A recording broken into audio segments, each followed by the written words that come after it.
Okie dokie, artichokers. Looks like I am live. And looks like Solforge is dead. Alrighty. Alrighty, but we soldier on. That's all we can do.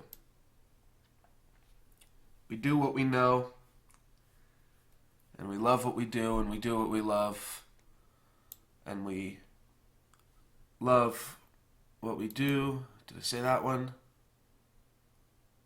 Do what we know, do what we love what we know. We have to love what we know also.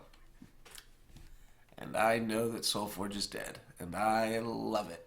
All right, let's go, baby. Let's do a Solforge draft. I don't know what the hell I'm talking about, but let's just do a Solforge draft, eh? Because that's all we can do sometimes. Draft the pain away. Scrappy, GSF. Scrappy seems real good. GSF, I mean, for what it's worth, I need another one, right? I need two more. I only have 3 Zimus? That seems strange. Maybe I dusted some old legendaries or something. So let's take GSF, I think, here. Card's actually really solid, right? Deals 4 damage, and then it deals 6 damage. I thought it just dealt 1, 2, 3 damage. Or it deals 4, and then it deals 9 damage. So this is a fucking 20, 22. That's pretty much as good as Scrappy. You throw some armor on it, it does some crazy shit. And it's obviously a lot better at the earlier levels. I like Utera Aloyan. I do really like it, and I think Bottomless Puncture is a sweet card, so I'll take Bottomless Puncture here as well. Pulse Mage seems like it might work well with Commando, so more activate cards. It's probably also the best card here, so Pulse Mage is good. Pulse Mage got a lot better. It's really good at rank 2.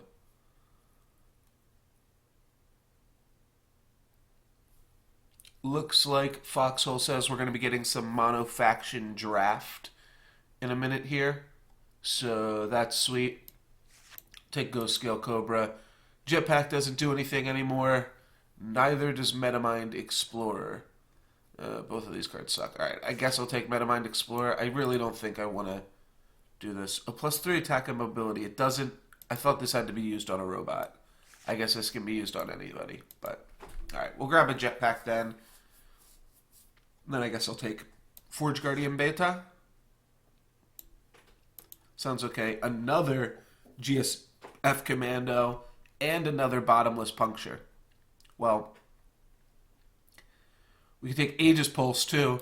And we might actually consider something like this later on in the draft. Oxidon Spitter, obviously a great hate card for us, but we might actually consider an Aegis Pulse later on in the draft because we've got 2 GSF Commandos. I think we got to go with the Steelskin Spelunker, right? Spear and Wartusk is sweet. It's a really sweet card, but Steelskin Spelunker is just gonna really get some things going here. All of these cards are strong. Killer Bee's the worst one, actually, at rare. Think we're gonna want a Matrix Warden. Technosmith is also really good. I think this deck's a little bit aggressive, though. Matrix Warden works so well in Utera Aloyan because just getting to, like, make a creature real big winds up working out with Ursine Strength and the like. However, here I do think I want to take a Technosmith. We can afford to pick one up here. And it is just a really strong card to have access to.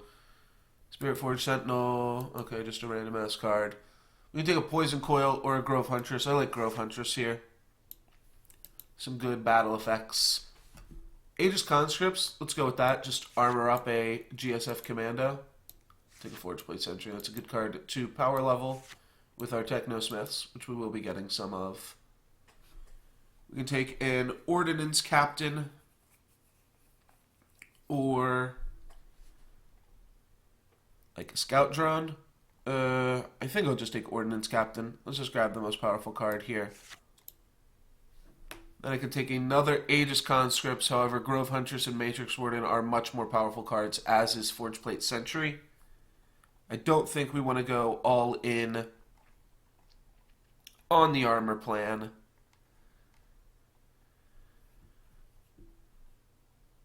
But maybe we say Grove Huntress.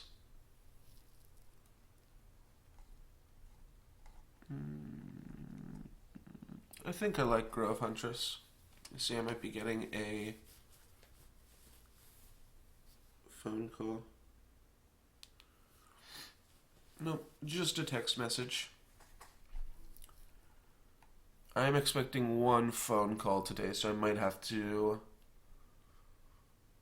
take a break at some point. I think we just snap off the Grove Huntress here, though. I don't know, Matrix Warden's numbers are so big, though. Yeah, I'll take Grove. 8, 8, 7. Now, let's take Matrix Warden. I think just objectively, the numbers are stronger. Let's take Swamp Moss Lurker over Nexus Pilot. We already have good stuff for the center lane because we want to put commandos there so we can splunk them. So Swamp Mosses are fine underdrops here.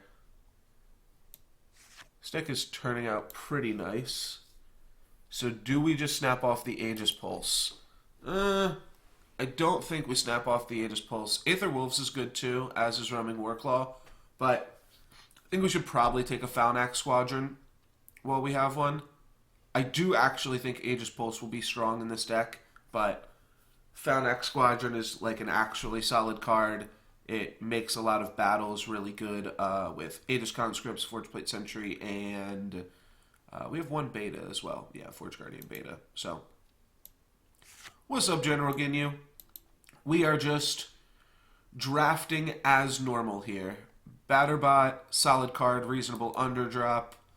Scales off a little bit on level 3, but still pretty good. Palladium Pulse Mage.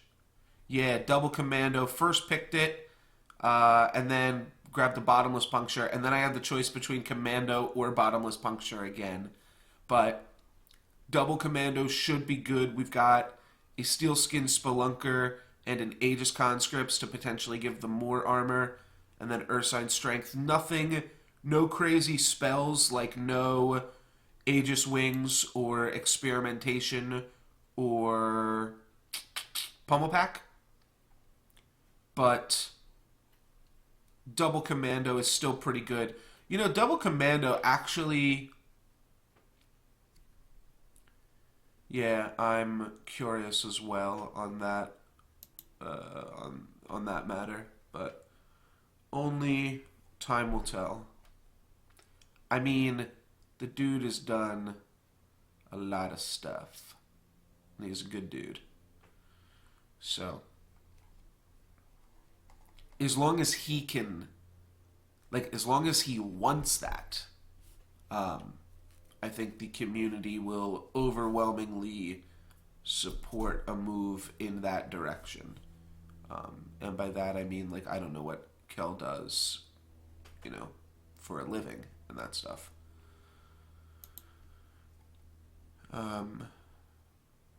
If he will simply have the time. So, Palladium Pulse Mage, Batterbot, and Ursine Strength are all pretty good. I think this deck could use a Batterbot, though. We're already liking the armor kind of synergies, so it works. Harbinger of Spring is a definite no. The only cards that we would have to go with it are these Roaming Warclaws and Bright Tusk Sowers, which, speaking of which, are not bad, but I'm just going to take a Grove Huntress. I think one Nexus Overwatch is fine. It's a little bit tricky because we're doing other stuff in the center lane. Yeah, Ursine Strength was good for Commando. And there was one other thing in the pack too, right? Palladium Pulse Mage. Palladium Pulse Mage is also pretty good for Commando, just like 2 activate creatures that both mess your opponent's stuff up, and Pulse Mage is good with armor.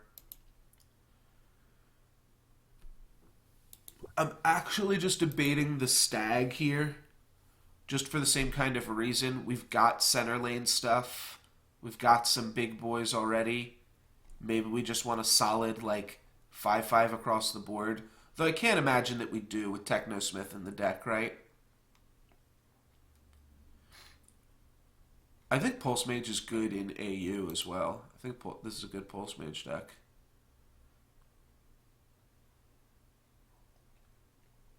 I kind of want to grab Stag. It was pretty sweet for us the one time.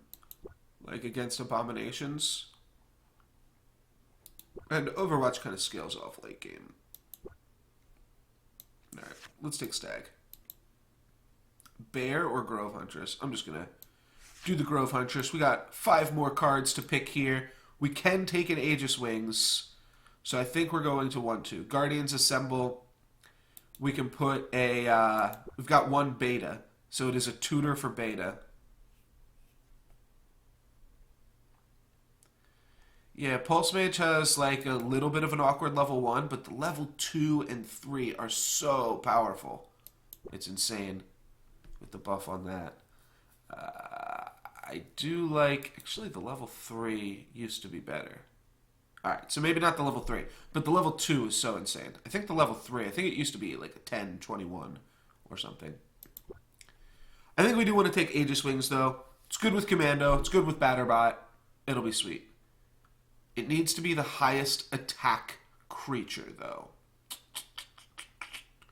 Well, it'll go up to 3 or 6 attack. 6 is still pretty high. Yeah, Guardians Assemble. I thought this card was shit, but put a copy of it. Oh, so the level 2 searches. Oh. I was reading these and I was like, what is the difference between this level 1 and level 2? I've, like, never played with this card. That's interesting. Because it actually isn't bad. It's just another copy of Beta as an underdrop. That's actually pretty reasonable. But we're going to take Aegis Wings. It's like the card that we've wanted to try to take. We definitely don't want that. Grove Huntress, Ionic War Charger, and even Stouthide Stegodon are all good cards here. But, yeah, we definitely want that. Grab a War Tusk as a big fatty boom boom endgame, or we can grab a Batterbot. Pretty sure just eyeballing this here, we've got enough. Yeah, I mean it's just a tutor for the Beta because we only have the 1 Beta in our deck. So it's not like it can randomly grab the other one. Like, it can just be a level 1 card. Though if you draw Beta first, I guess if you draw Beta first, that's a fine problem to have, right? But you do need a level Beta, but this is a card you want to level anyways. I think I'll grab a Aspirian War Tusk here. It's got a solid enough stat line, and it's good late game. Batterbot is really good with Aegis Wings, though, right? It gets plus 5 attack from it, so it becomes a 11-10, which is effectively an 11-12. It seems pretty good, but we'll take a War Tusk here. And then Steelskin Spelunker, gotta follow it up with that. If I'm debating taking Aegis Pulses, we're definitely taking Steelskin Spelunkers over everything. Well, I guess we'll take a 29th pick Scrapforge Titan. I guess. Pulling my arm. Alright, so now we've got a really good card to power level. We'll finish it off with a Wirewood Ranger, and we are good to go. So the queue seemed pretty reasonable for us yesterday. However, we did, in like our 6th round draft, I did play against like 4 people from the stream. So if you do want to hop in there and play against me, you are more than welcome to. If you want to ghost me, I also don't really give a fuck. I never have. But I guess especially not now that, none of this really means anything.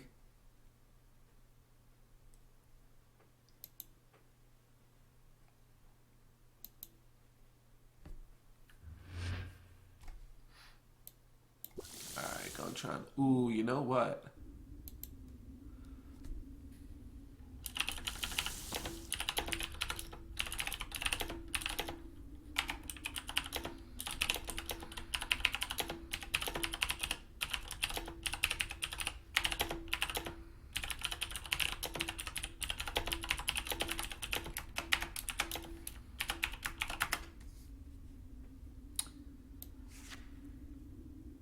Let's just Technosmith and level Forge Plate Sentry. Good evening, Bacon Poet.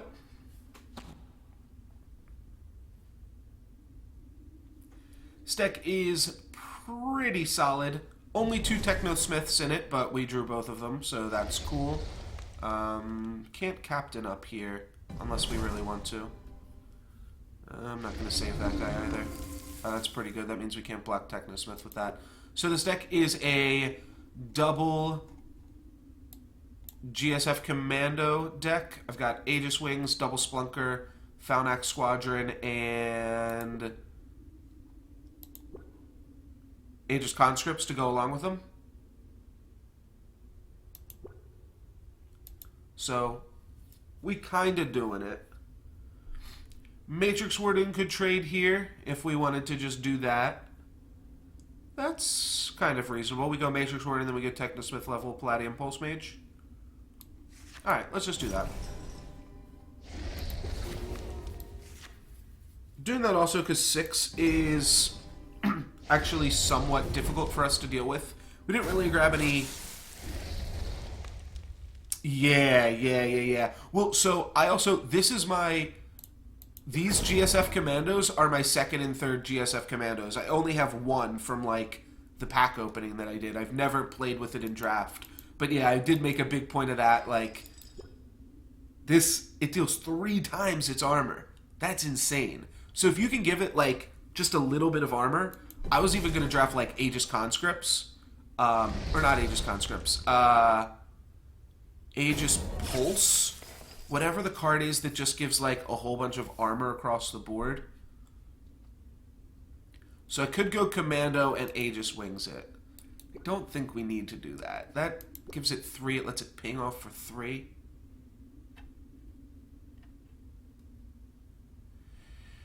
Commando plus Splunker's awkward when your opponent plays a center lane creature, right? Titan's good. Let's see what our opponent leveled, I suppose. They also played a Technosmith, right? So they played Technosmith targeting Forge Plate. Then they played... Oh, no, that was us.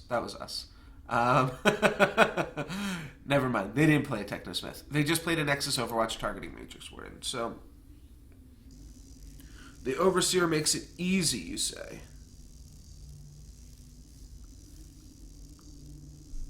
Just 4 and 4. Play Commando here. It's a negative battle.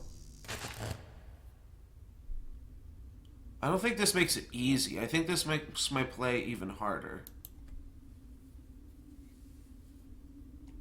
Alright, what if we go Commando open lane? Go Commando.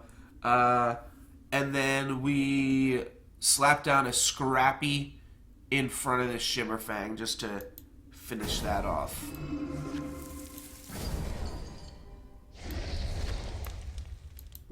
I like that. Level the 2 best cards. The at the final level, ooh, Falnax Squadron punished. Not really. At the final level, the GSF Commando, like any armor you give it, you can play an underdrop Steelskin Spelunker, and that's going to translate into 3 more damage. So you don't need to level the armor as much as you want to level the other things that go along with it. Well, ain't that America? All right.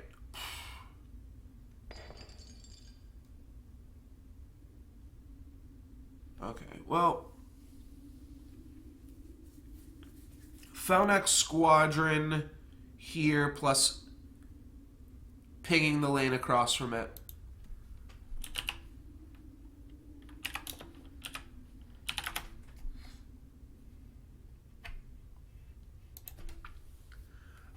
Yeah, Falnax Squadron is a pretty good play here. And then I think I either slap down a War Tusk or a Wirewood Ranger across from Aloyan Strategist and pressure that. I guess I throw down War Tusk because it will pressure a positive battle. Strategist can just move over here and trade, but that's like pretty reasonable outcome for me. Maybe I just play Wirewood Ranger because we're about to rank up, though Aspirian War Tusk is good on the rank up too. Alright. Let's go War Tusk. Let's go Falnax open. Pumping GSF. GSF finish off Bear. It's going to survive at 4. So Strategist will move over and trade with GSF. We found a way to deal with the Nexus Overwatch. We can Batterbot to trade with it, Swamp Moss Lurker to trade with it, Ghost Scale Cobra to trade with it. Looks like that's going to be a positive battle. Just not the worst. Now, where's that going? Right here? I think that's going center lane. I'd love it to go here. Oh, right. It's going to trade there. Alright, so here, let us go just positive battle in the only way that we know how.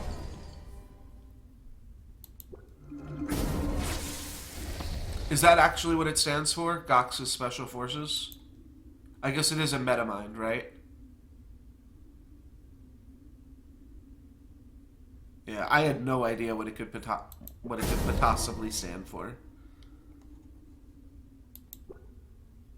But I guess it is a metamind, and yeah. 3 more damage is needed there, and we have a Matrix Warden. That is quite good. Quite good indeed. We could also Batterbot it. Nope, that won't be enough. So, Matrix Warden, let's go. I don't think I want to block the Forge Plate Sentry. I've got a lot more things with armor going on in this deck. Though I don't hate the idea of putting this guy center lane. I do have another Spelunker, eh? Yeah, I do have one more Spelunker. Yeah, let's put Forge Plate center lane. Here I'm hoping to draw... Okay, well, I drew some much better cards. We'll do Aspirian War Tusk on the Technosmith. Oh, this has 3 armor. Oh, display bugs, you're killing me. Okay. For some reason, yeah, cards just displays only having 1 armor in your hand for no reason. If we can give this +4/+4, that would be nasty. We can give it +3/+3. Guess we can play Matrix Warden here, which means we don't actually need Falnax Squadron. We could just Aspirian War Tusk here, and then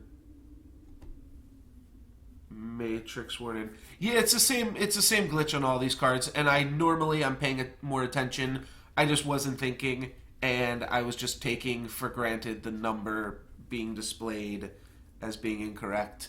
I'm gonna miss you, Solforge. That's the long and the short of it. I'm gonna miss you, Solforge. Alright, let's just do like this. I don't mind making an 8-3, and we'll just try to... No, Squadron is +3/+3. I double-checked. Well, I didn't double-check, but I single-checked. Yeah, it's +2, 3, and 4. If it was +4/+4, would have been enough, but only +3/+3 on player level 2 there. Then we draw a GSF Palladium Pulse Mage and Scrapforge Titan to finish off the player level.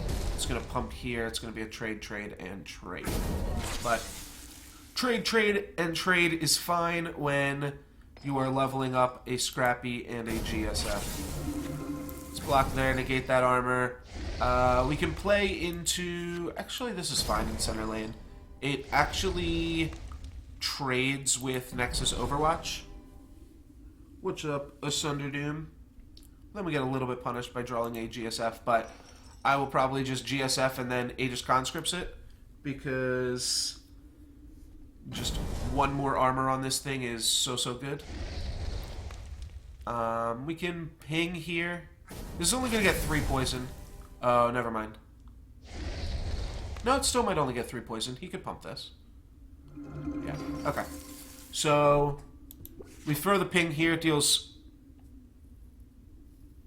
Oh shit! Oh shit! You're right.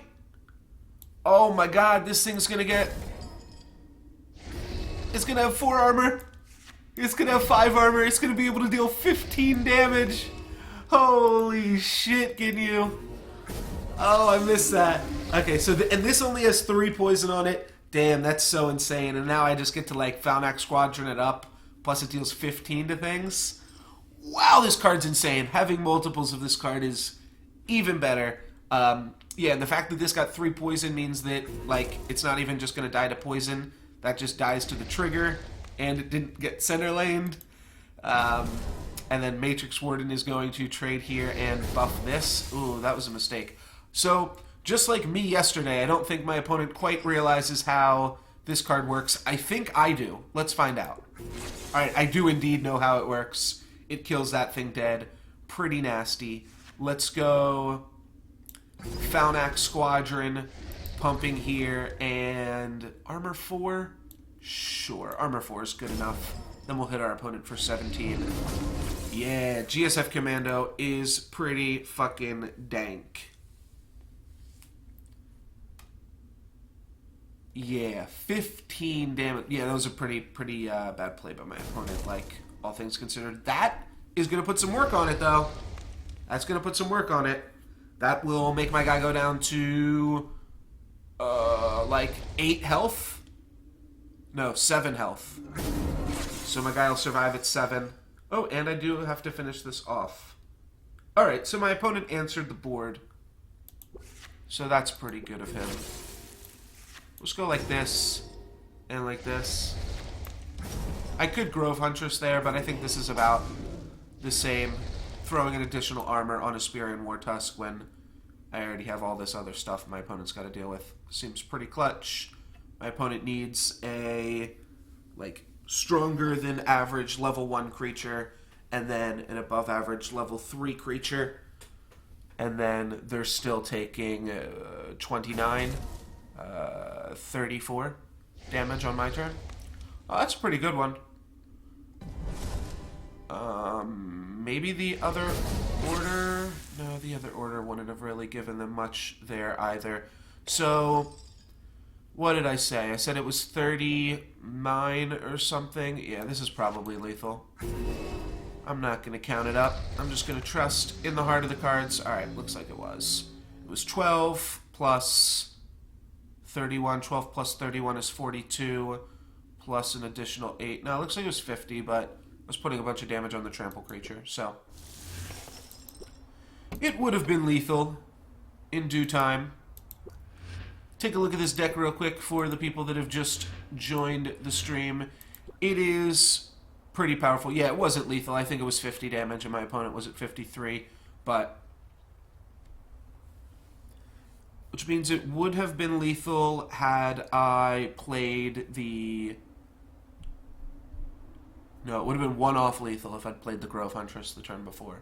Because Grove Huntress would have provided 3 more damage, but would have been 1 less damage as a 4-3 instead of a 5-6. Double GSF Commando, which is a combo with himself. Though I only played 1 GSF Commando that game. I just had him and then ranked up and drew him again because I drew him on 2.4 and then I believe 3.1 or 3.2 rather. Alright, Poison Coil, Open Lane. That is a pretty reasonable thing. Maybe we just throw out a Pulse Mage and a War Tusk Open Lane. I think I like that. Do we want the War Tusk to go in the center? Thanks for hanging out, Ginyu. Do we want War Tusk to go in the center?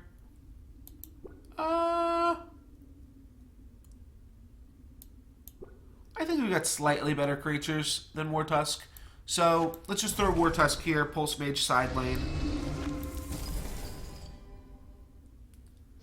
Main question is, do we want to splunk it? And I would much rather splunk the Commando. So Commando is our main creature that wants to go center lane. Obviously, this makes things awkward, though Commando does still trade with Nexus Overwatch. That is still a trade. Love to level Scrap Forge Titan. Forge Guardian Beta is also a reasonable level here as well. And Venom Fang, what's that going to poison? Probably the Pulse Mage. Alrighty. So now we're at a spot where Pulse Mage should probably just shrink Venom Fang so these two guys trade off. I think so. Armor 1.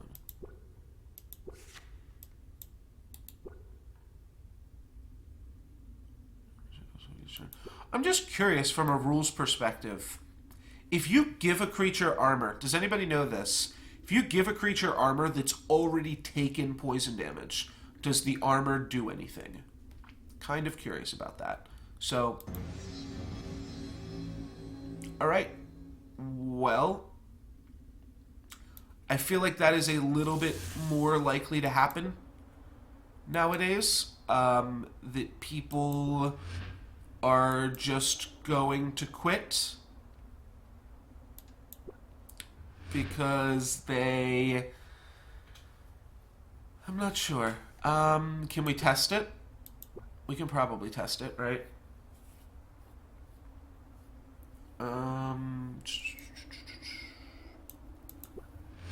I think it does work too, but...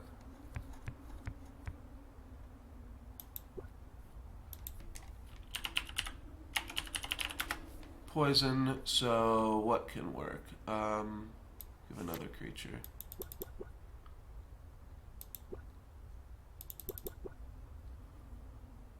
We need creatures that can poison our own stuff. Can this poison? No.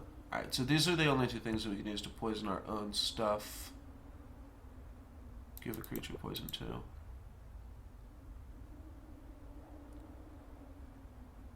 And then we just want armor. Oh, but we need to be playing against... Alright, that's going to be too hard to test. We'll need to test it, like, against another person. And figuring out how Solforge works in January of 2017 feels like a losing proposition. At this point, you just gotta trust your gut. I feel like it does work, but the way that armor is worded, it prevents the first damage dealt each turn. But it could just be first damage dealt once it receives the armor, you know? And it is intuitive that the armor would work that way. But the creature has already taken damage, so maybe the armor won't notice.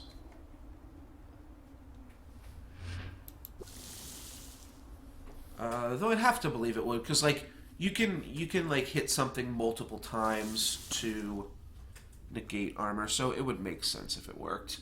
We have GSF Commando Aegis Wings here for a, what is that, 6/11 thing that can ping for 3. That's pretty reasonable, as is this whenever my creature moves? Or yeah, a friendly creature moves? Yes, indeed it is.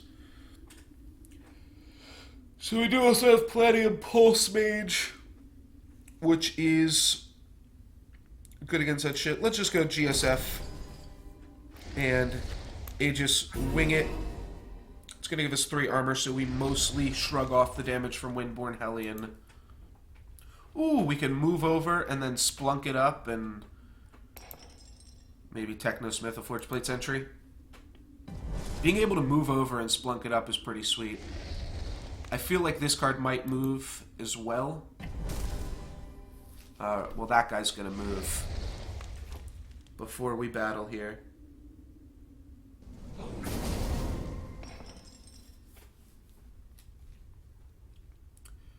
So we're not going to be able to take out this Manticore. Oh no, we can. We can take out the Manticore because we've got a 4 damage ping here. So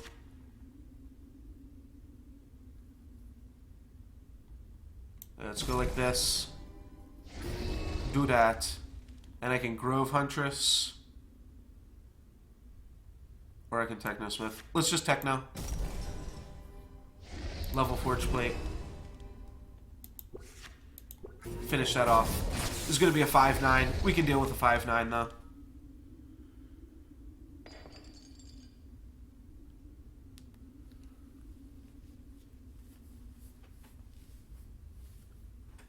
$5-9 is definitely doable. Trades with Swamp Moss Lurker plus ping. Alright, so now they can move it, and it'll be a 6-5. 6-5 trades with Captain, trades with Grove Huntress, trades with Matrix Warden. Ooh, and GSF Commando gets the bump from seeing another GSF Commando. That's pretty sweet. I like it a lot. This Borean Windweaver is kind of trapped because should it move over, it will just trade with a Steelskin Spelunker. They're going to go for a damage push and not move the Hellion. I mean, it's pretty tempting to not move the Hellion there, right? Alright, so now we only have to deal 4 damage to this, which means we can deal 5 damage more to knock it off. So, Grove Huntress pump itself, finish it off, and then play another commando. I like that.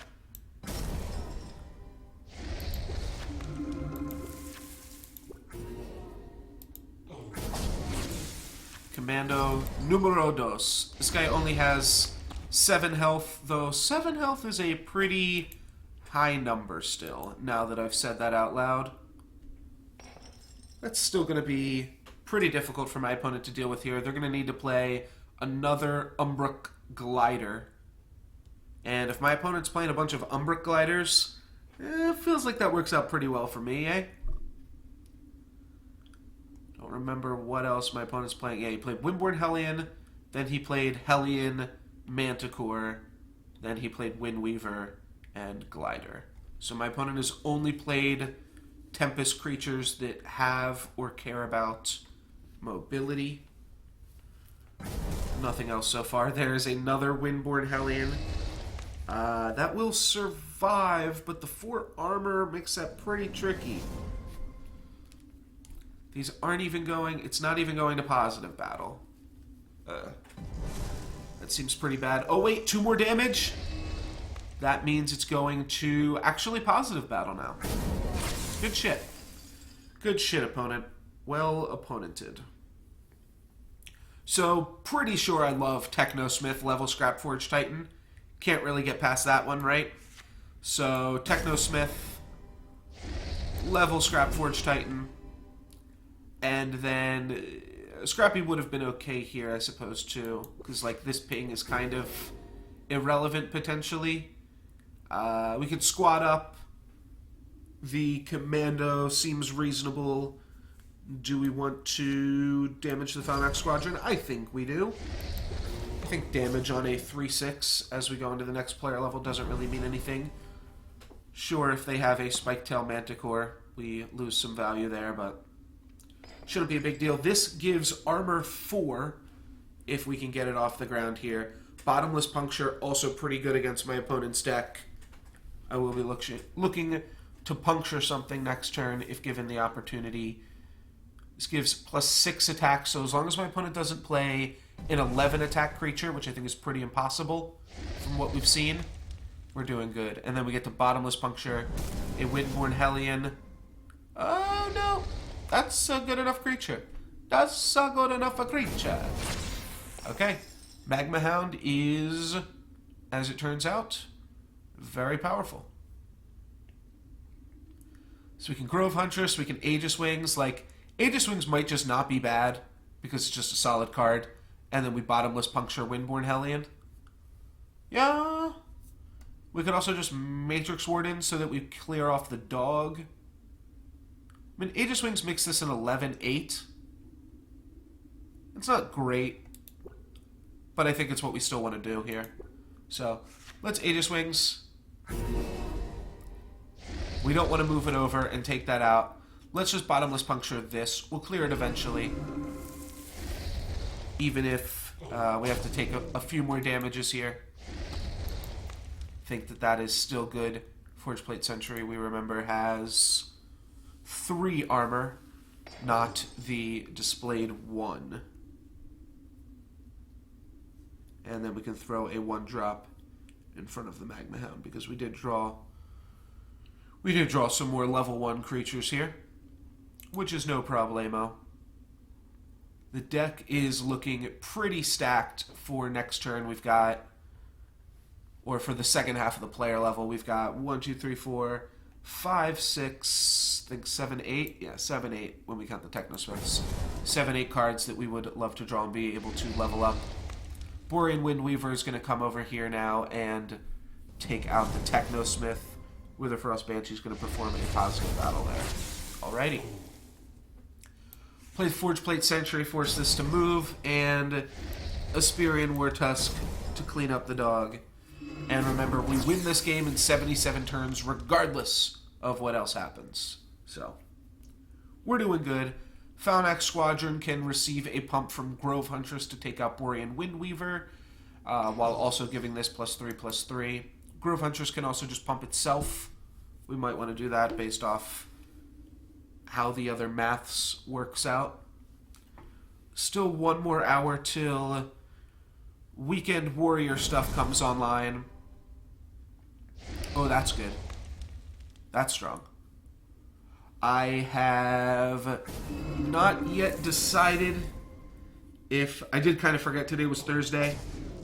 I'm not sure if I'm going to try out Eternal or Duelist or Faria. Oh, good shit. I forgot this is a Forge/Flank ability.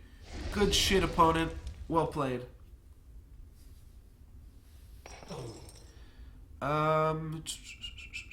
If this pumps... So if we pump Falnax Squadron, then Grove Huntress will die here. If we pump Grove Huntress will die here. So either way, Grove Huntress dies if we want to kill the Windweaver, and we have to kill the Windweaver.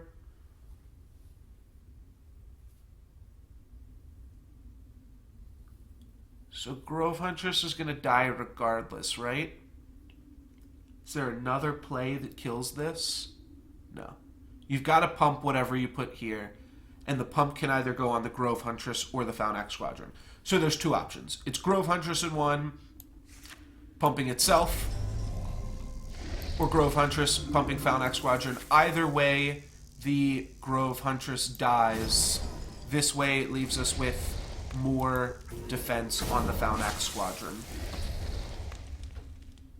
Because if I put Grove Huntress here and had it not get pumped, then it would have only had 6 health, so Borean Stormweaver would have dealt 4 plus some more. We didn't get Scrappy, we didn't get Technosmiths, but our hand was reasonable that turn. This turn we get to go Commando plus Spelunker. Scrappy, Commando, Techno, and Techno in the deck. Not too shabby. Our opponent played their fair share of underdrops as well. I think we've both played about the same number of leveled cards, and now we're both just kind of leaning on some synergies here. And yeah, this game it's definitely going to be tight. My opponent's deck is sweet. They have 3 Windborn Hellions, and every card that they've played has cared about mobility in some way.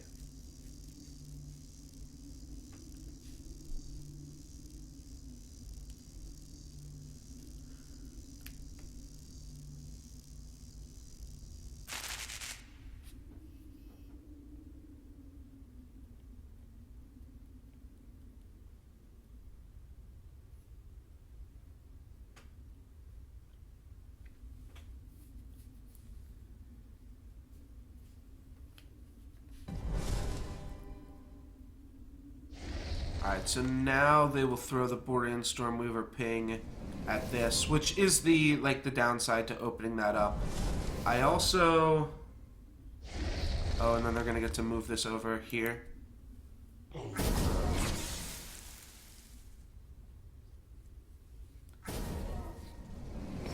Yeah, so the other thing that's kind of unfortunate is I would really love to be able to put additional armor on this GSF Commando. If I put 2 more armor, means this hits us for 4 and 4. Yeah, I don't want to do that. This is going to escape regardless.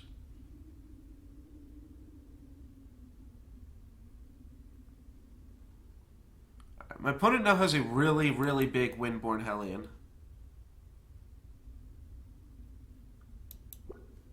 Really, really big Windborn Hellion. I don't actually super appreciate. Bottomless Puncture will do work. Aegis Wings will do work. All right, we've got ways. We're gonna take a whole bunch of damage here, I think, and then I'm gonna play GSF and then Spelunk it. Yikes! Spelunker might just block Windborn Hellion, eh? All right, let's battle. Let's Commando. This is gonna get out of here. And I'm gonna go like this. It lets me do 8 damage with this trigger. That means a level 1 can now go here and finish this off. Or Bottomless Puncture can go there and finish it off. And then I can play another GSF Commando. So,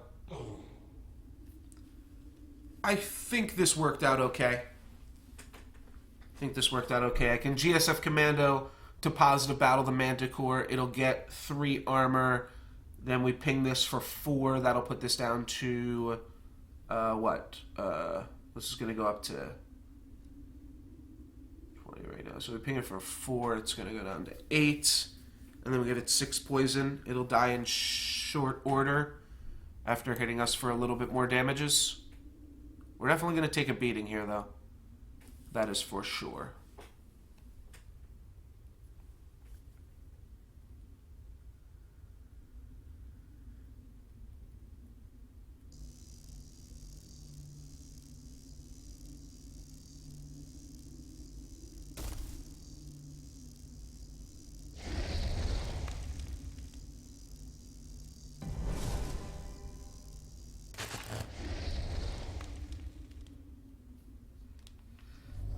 Scourge Knights is not really going to affect too much of battle. It just means I'm going to take a little bit less damage. We do actually really want to deal with this Sparktail Manticore as well.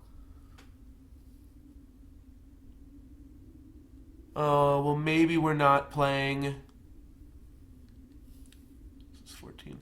Oh, right. We're dealing with the Manticore by playing the Commando. We're going to take so much damage. Unless we play Technosmith. I guess we can just play Technosmith instead of Bottomless Puncture. We go GSF here. We puncture the... Or we Technosmith here. So it's 4 plus 9, which is 13. Alright. And I'll still level Bottomless Puncture. Pretty sure we can get away with leveling that. Alright, Falnax Squadron is currently a trade. We also have... Oh, this deals 8 damage. What am I doing? Well, I still saved myself 15 points of life. I forgot, this deals 8 damage? Well, not anymore. And this deals 6. Oh god, and this guy's going to be huge, and he's going to come eat my Commando, most likely. No, they're going to have that eat the Commando. Which I don't know if I love. Because that just dies to Commando. That should have just gone open lane. This, however, is going to be a mighty powerful creature to try to take down. If we can kill this, then we can block it. See, this goes to 9. No, we can't even kill this. Yikes. Alright, we may have bitten off a little bit more than we can chew here then.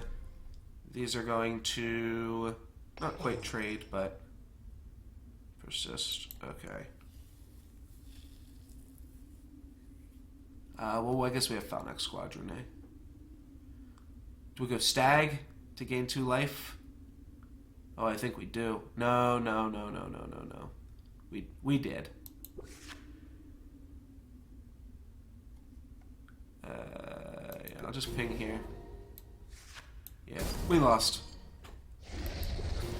Tried to get a little too cutesy, I think, with a few of my plays here. And it did not quite pan out, right? This is 33 versus 35. I'll just play a Spear and War Tusk. I think my opponent sees the writing on the wall here. They get to move both of these creatures. This is going to be 27 plus 14. That's 41.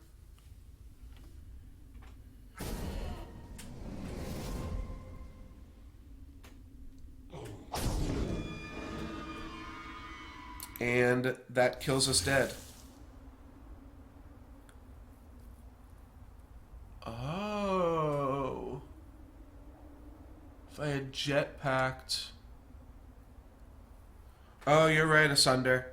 Yeah, if I had jetpacked my commando over, killed the Windweaver, I would have been able to... Yeah, because I also would have been able to block and stay alive for the next turn. Huh. Yeah, that's unfortunate. Okay. Yeah, that would have been good. Yeah, that would have been better. For sure. For sure. I missed that. Sometimes you get into... So, like, Jetpack is a card that I really don't want to play. I don't want to level at all. It's just like a bad card. And it comes up every once in a while that it does something cool. But it's just not a card that I ever want to play. So because of that, I kind of disregard it, right? And I kind of just pretend it's not even in the hand. GSF Commando's good, but so is Technosmith. How do you balance that? I think let's just go Techno.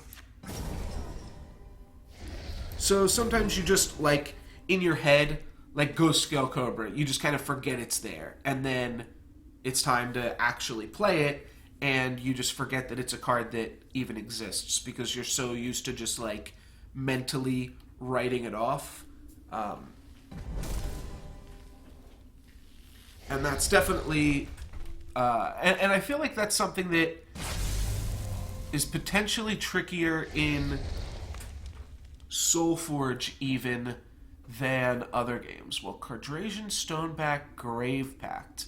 My opponent knows that they definitely want to deal with the card that I leveled. So, good on them for being willing to do that there. We'll do this. We can still Ordnance Captain here. If we draw it, which we did not.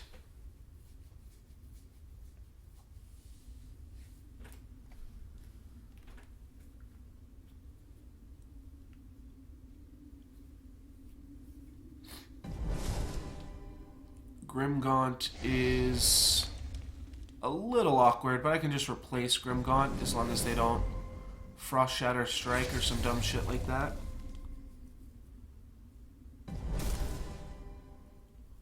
And they do that pre-battle. The way that you're supposed to do that is battle and then play your Warhound Courser, so that way it at least prevents the 3 damage on their face. We can Batterbot to kind of lock this into place, and then Wirewood Ranger can also just Batterbot Aegis Wings. That'll make a big guy for us, though. Don't think we really want a big guy necessarily. What happens if we block with Forge Guardian Beta and Wirewood Ranger? It'll take 5, go down to 2, go up to 4. That's actually kind of reasonable, too. And we do have to consider that my opponent did use 2 cards to make that 7/7. So we use 2 cards to remove it. Not the worst thing in the world. Yeah. So they are going to want to kill the Wirewood Ranger. So let's put Ranger there. Beta here. They can trade into the Ranger or the Beta, and then we get to finish it off with Forgeblade Sentry, a Spear and War Tusk, or Ordnance Captain. They'll trade with the Beta if they want the opportunity for more mobility. They'll trade with the Ranger if they want to make the better play and kill the creature with an Activate ability. So we still make them make somewhat of a choice here. If they have another Frost Shatter Strike or Dreadbolt or Grave Pact or something like that, well, then, we're boned. But don't think that's going to be the case. That makes me think my opponent doesn't have a removal spell and also doesn't want to... Okay, well, that makes that kind of a little bit more reasonable. Still, excuse me, we can still Ordnance Captain here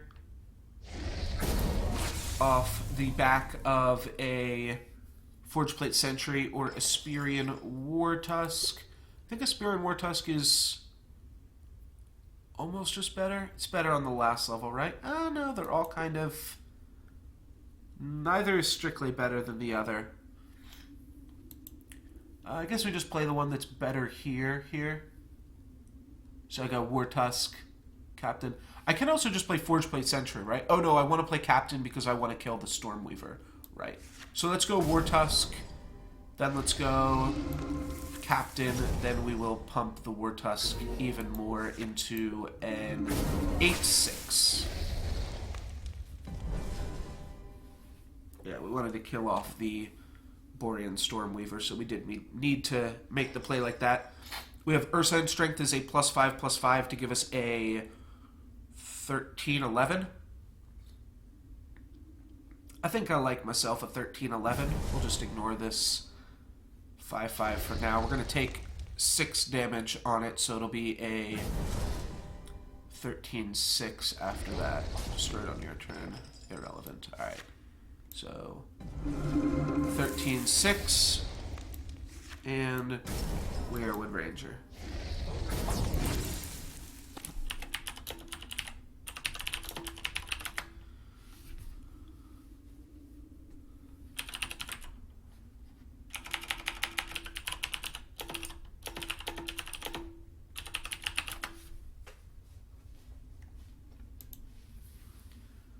So I think it's pretty likely that this dies here. It only needs 6 attack, but it might be able to trade off with a level 2 creature, and then we'll play Technosmith center lane, almost regardless, leveling Matrix Warden, and then an Ordnance Captain to pump up the jams.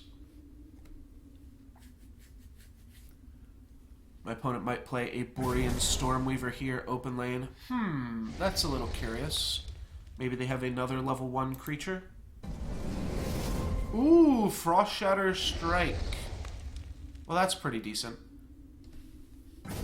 Means they're going to be able to take out that, and the Cardrasian Stoneback is going to be able to do some work there as well. We will still just play Ordnance Captain because we have it, and then we have to figure what we want to level with Weirwood Ranger. Or not what we want to level, but what we want to pump. Let's just pump this big boy right here into a 14/10, a 14/10 and a 9/5. War Tusk on the Harvester, or actually maybe Beta on the Harvester. And then War Tusk open lane. This game is looking pretty solid. We've drawn a lot more level 2s than our opponent now. That is a little bit of a result of leveling more cards on rank 1, right? We played 2 Technos rank 1? No, just 1 Techno. Okay, so we just got lucky. It's really all there is. Though we did play a Matrix Warden and an Ursine Strength, I guess. Did we play this, or did we just not play it? Oh, we Techno leveled it. That's what we did. Okay.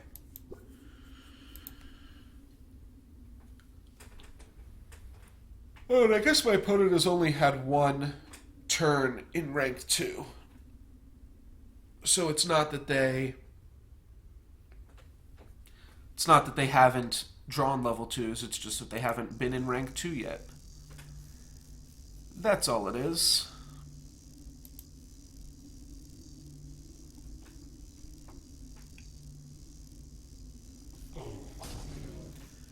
Alright, they smash for 4.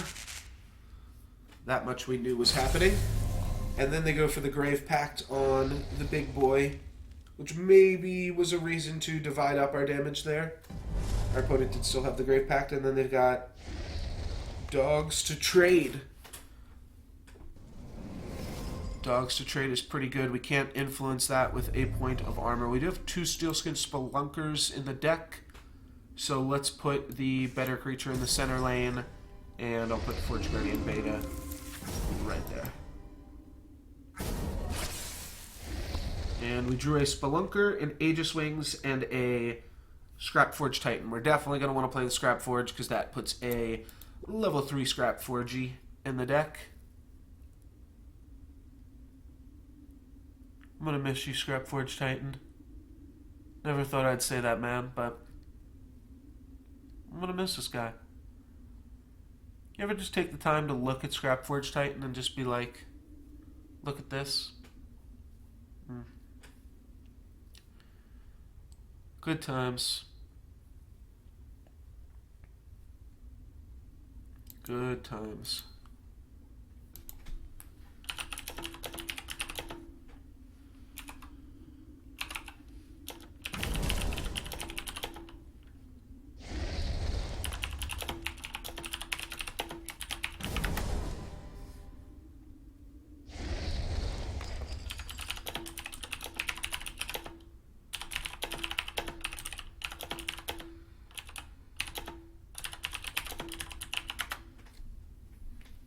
Alright, so these are already positive battles. Do we want to Spunk?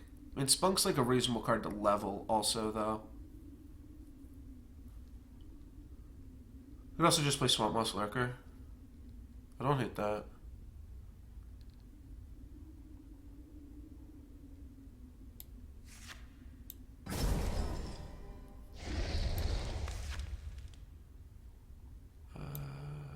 Maybe it's bad.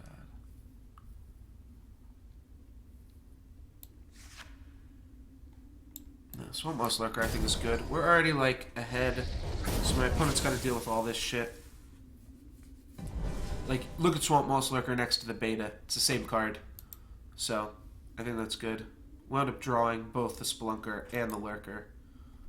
But, like, I'm fine just slamming down a Lurker now. Just keep the pressure up, you know? I don't think Swamp Moss Lurker... Ooh, that could be real good for us.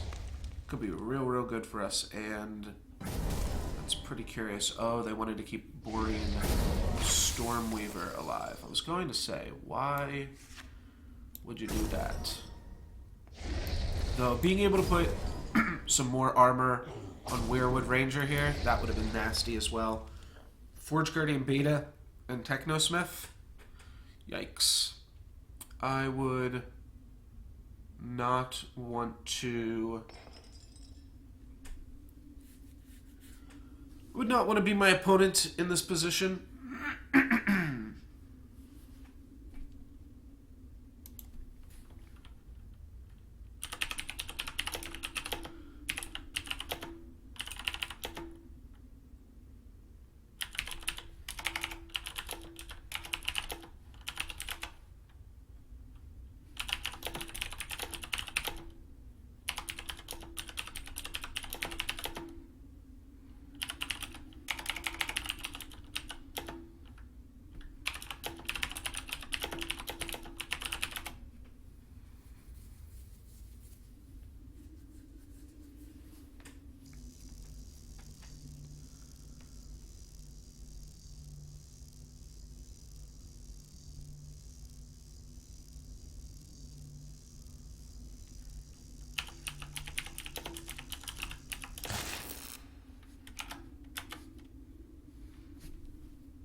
Alright, my opponent did a bunch of shit. What did they do? They played a Courser, sacrificed it to Grave Pact to kill my level 3.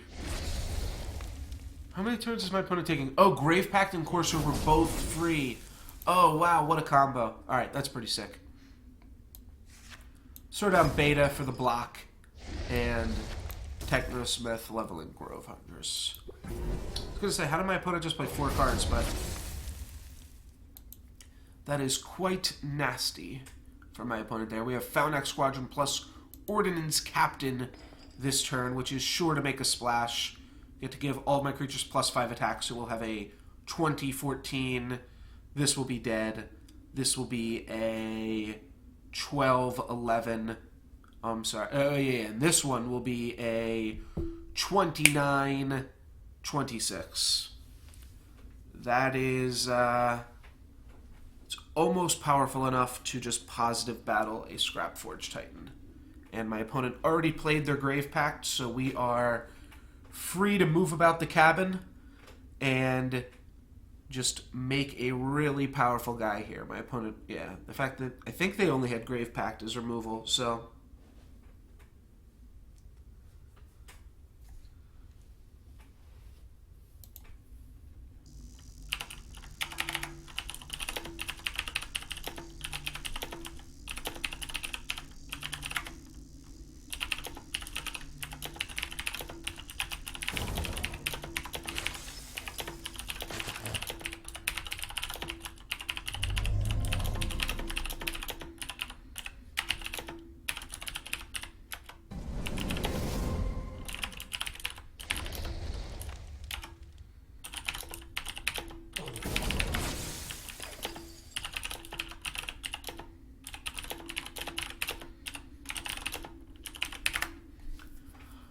Alrighty, just typing a little bit on Solforge ladder, talking some shit. So he shrunk my guy with a dog and then used Frost Shatter Strike to finish off my active lane guy. We'll put him down to 15.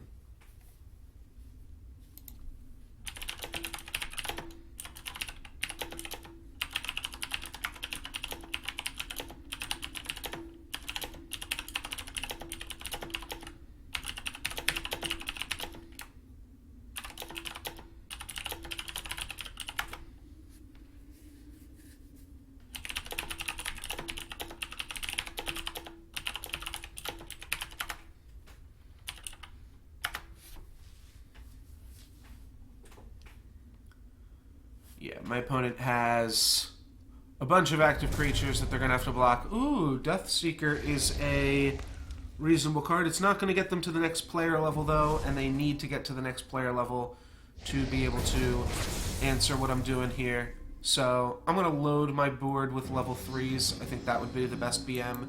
Never mind. I am just going to win, and that is going to be the end of that game there. So that makes us 3-1 currently. And I will be right back.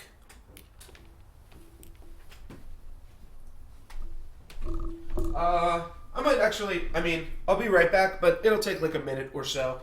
I'm gonna get some crackers and cheese.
Alrighty, I am back.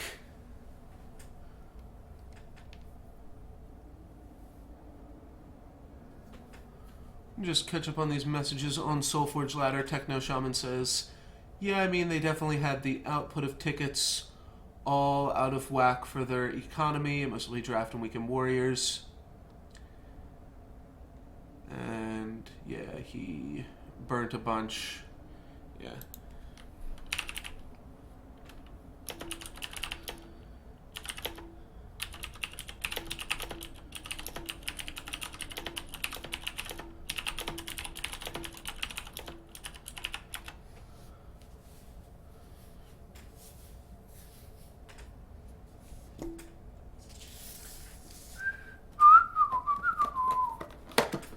let us... Suppose we can jump into the queue again here.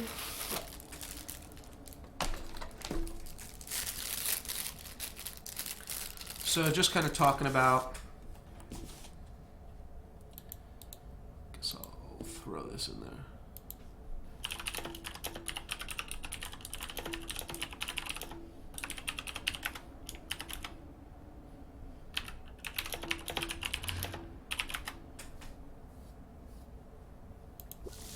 So, yeah, I mean, the only thing that I've ever spent money on in this game, I've spent money 3 times in this game. I kickstarted the game, which obviously, that was a while ago, and just got you I think it just gave you a bunch of gold, as well as, like, the pre-con decks, and because I got the pre-con decks, I guess I never had to spend much money after that. I'm just going to take out the bear here, or at least attempt to. Scrapforge Titan can clean it up if something goes wrong.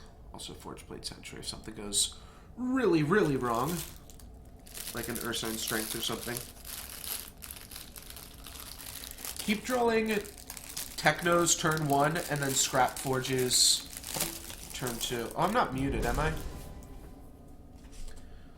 Don't be muted. Alright, cool. I'm not muted. Sweet, and they did have the finish off, so we get to play Scrappy there to finish off that trade. That is perfectly acceptable.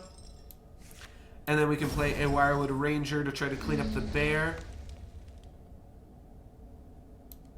I can play a Forge Plate Sentry.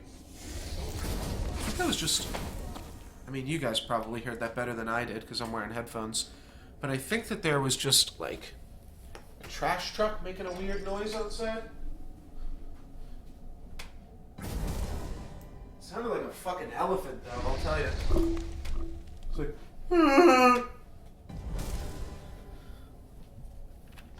Sure.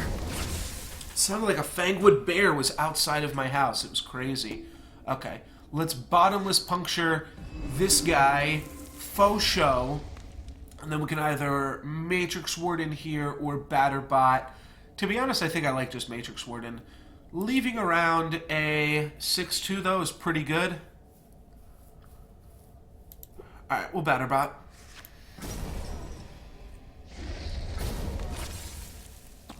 Yeah, I know bears aren't real. I know bears are just a fictional creature in Solforge.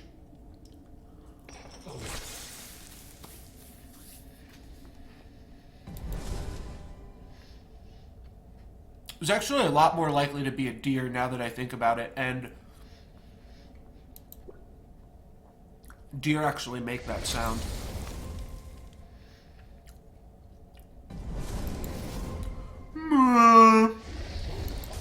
Stag of Liss. Technosmith's really good. Kind of want to play that. I can level Pulse Mage or Spelunker and then just open lane a Ranger. Ranger could also just trade with Soothsayer Hermit. Like, we're killing my opponent in 114 turns here. As long as we don't fuck it up. Mechasis, like a Pegasus, it is a robot. Well, maybe that is a thing now. I think I want to level Pulse Mage, right? And then... Does Ranger just want to trade? I feel like Ranger does kind of just want to trade. I leveled up a bunch of free cards with Techno. Let's do this. Oh, but if we draw Pulse Mage... If we draw Pulse Mage, we draw Pulse Mage, right? My opponent does have a lot of battle tricks. They can use a dog to kill the Ranger. Dog level 2. They've got 1 or 2 Grove Huntresses in the deck. Alright, well, I drew all level 2s, so I'm glad I made the play that I did.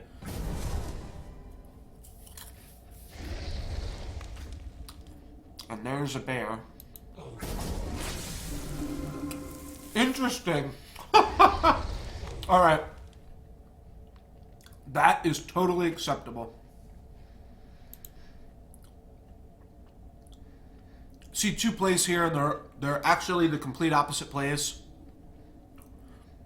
It's Technosmith, level Forge Plate, play Pulse Mage open lane, Techno on the 7/7.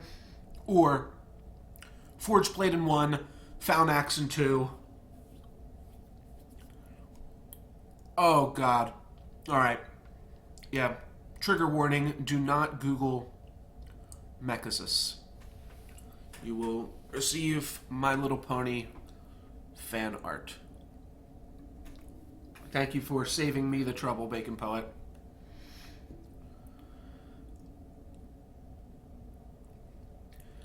Yeah, I mean, Technosmith, because we only have, like, we're drawing all of our level 2s right here. So if I play Technosmith, I either Forge Plate Sentry to trade with the bear, or I just open lane the Pulse Mage. I think I'm going to open lane the Pulse Mage. So we're going to go Techno, level Forge Plate, and then Pulse Mage open lane. The Found Axe Squadron play seems sweet, though Found Axe is also the best underdrop out of all three of those cards.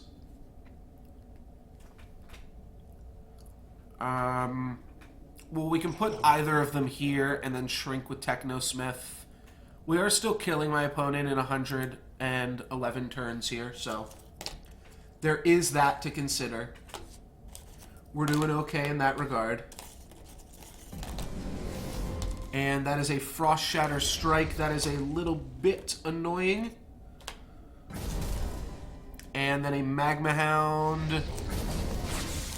Okay, they're just gonna dodge there then. So let's have Technosmith trade with the bear and Batterbot positive battle the dog. Righto. Then what should we level? What to level, what to level?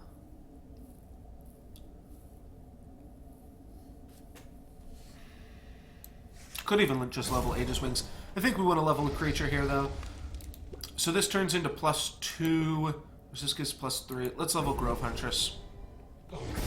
Just a more powerful level 2 battle trick. We did get the Scrappy, so our level 3 is positioned to be quite strong now. We leveled a bunch of cards here, and I think it's pretty good, even with the awkward 2.1 draw.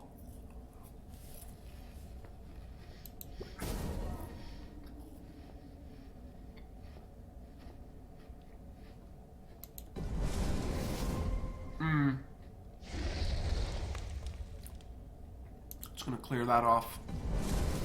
Oh no, they're trading with this. Trading with that. Alright, that makes sense too.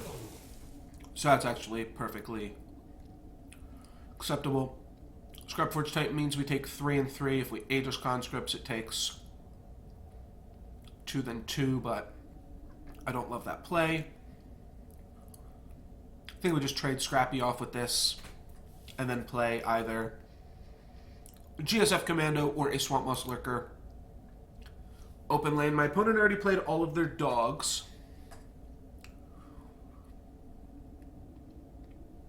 So I think I just want to play Scrappy and then Swamp Moss Lurker. Could also still just level Aegis Conscripts or Grove Hunters, right? Takes 3 and 3. Could just play Grove Commando, or GSF Commando, rather. Do I have another Spelunker? I do. Let's give that a shot.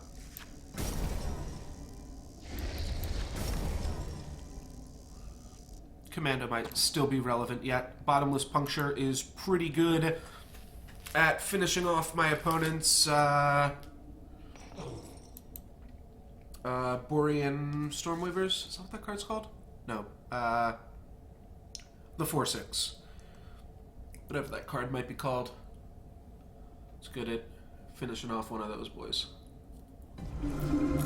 Okay, or that.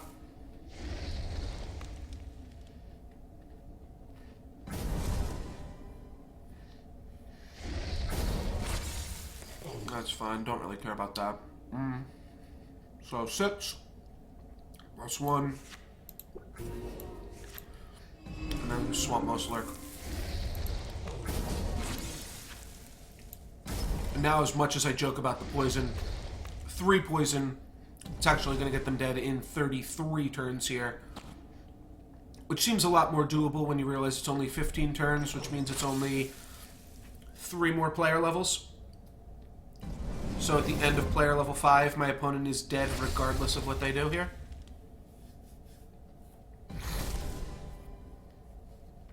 Trade off Swamp Moss into this, and then we'll Technosmith, and I think we will level Aegis Wings at this point.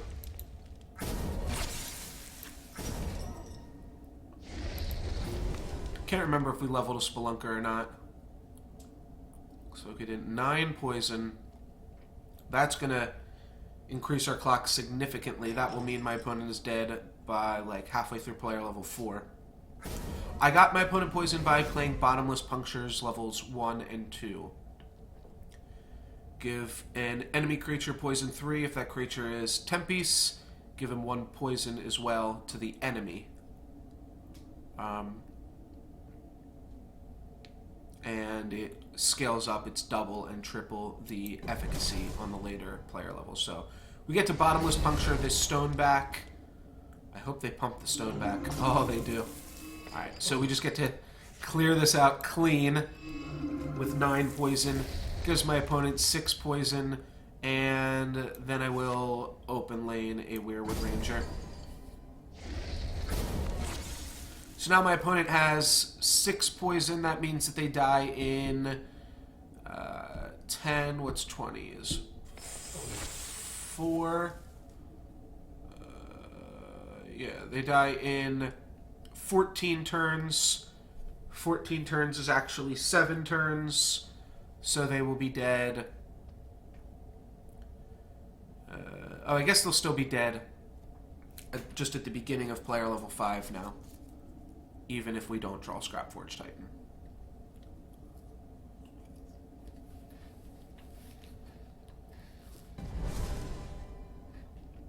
Soothsayer Hermit. That can get back a Cardrasian Stone back. Or maybe something better.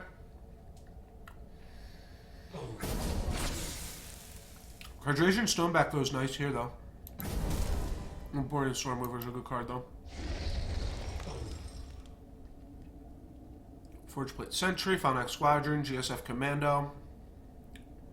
This GSF lines up well here. Alright, that's fine. I'll go Forgeplate Sentry. Any of the faction-gated spells are worth having constructed. Are you talking about, like the thing that I just played? The thing that poisons them? I'll be honest, I don't know too much about constructed, but I think that the,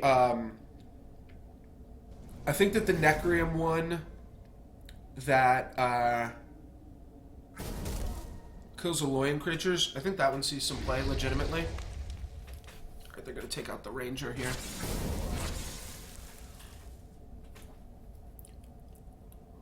Yeah, I think the play one legitimately does see some play. We'll play another GSF, we can just Grove Huntress. Hitting my opponent for 20 here, or even 23, takes a lot of time off their clock.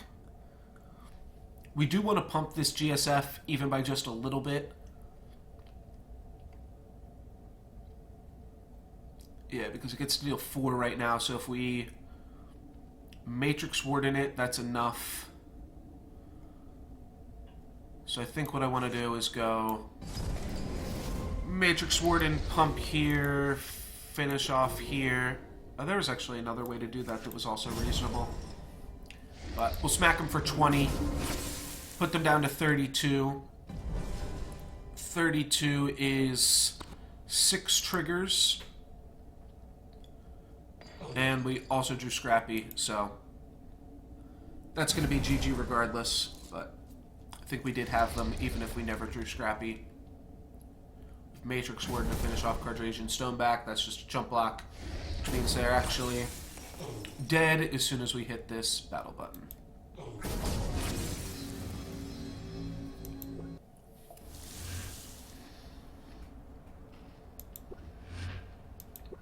Alrighty. On to the next one. 4-1.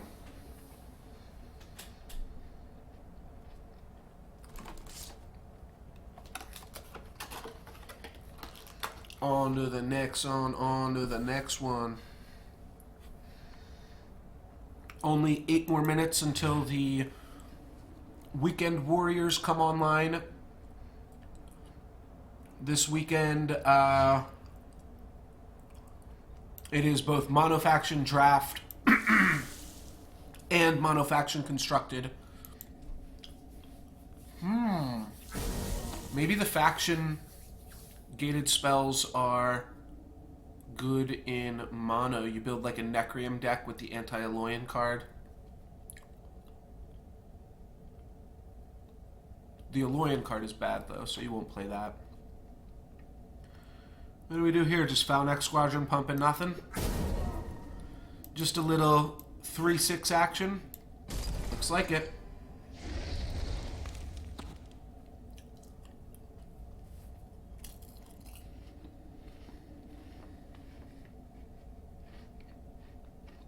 And then, of course, we got 3 good cards in this hand. Plus Battlebot.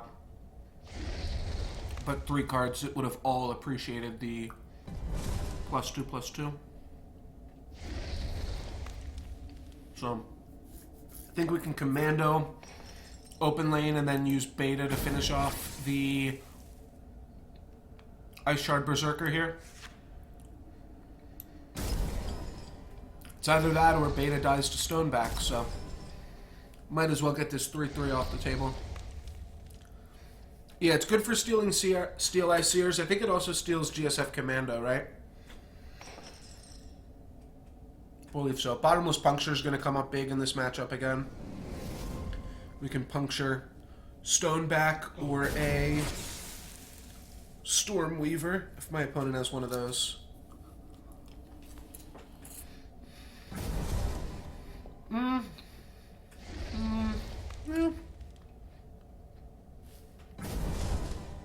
Okay, they've got all of them. Well then. This gets to move over, hit it for 8, but it is just a trade. Don't want to play Grove Huntress. Matrix Warding trades with Stormweaver. War Tusk is a good card. Maybe we hit this for 1 and play a War Tusk in front of it. And then we bottomless puncture the Frostfang Maiden or the Carjasian Stoneback. Let's bottomless puncture this. Activate here. And then do that. Now my opponent has to choose if they want to use Stormweaver to kill off the GSF or the War Tusk. Either way, that's kind of okay. Yeah, I don't actually know the stats on the Necrium spell, but I think it can kill GSF Commando. And my opponent is maybe going to kill GSF Commando here. I'm not sure. They've got a choice. Yeah, they're going to kill GSF. Means we get a War Tusk, though, and we traded with their Windweaver. Perfectly acceptable. Carjasian Stoneback, obviously. A little bit annoying, as always. But we'll get there. Oh, and they will finish off the Elephant, which I actually like that my opponent is going to finish off the Elephant here. That means that I get to have reasonable places to put my Technosmiths. We go Techno-level Commando and Techno-level Spelunker. Not great, I guess, leveling Magma Hound or trading Magma Hound for Techno, but it's like almost as good as you're going to get. If Techno can get any value, it's good.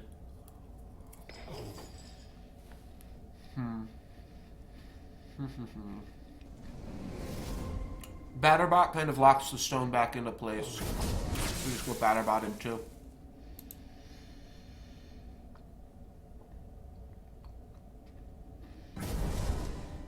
And then we probably want to put Swamp Moss Lurker on Nexus Overwatch. Stoneback's annoying.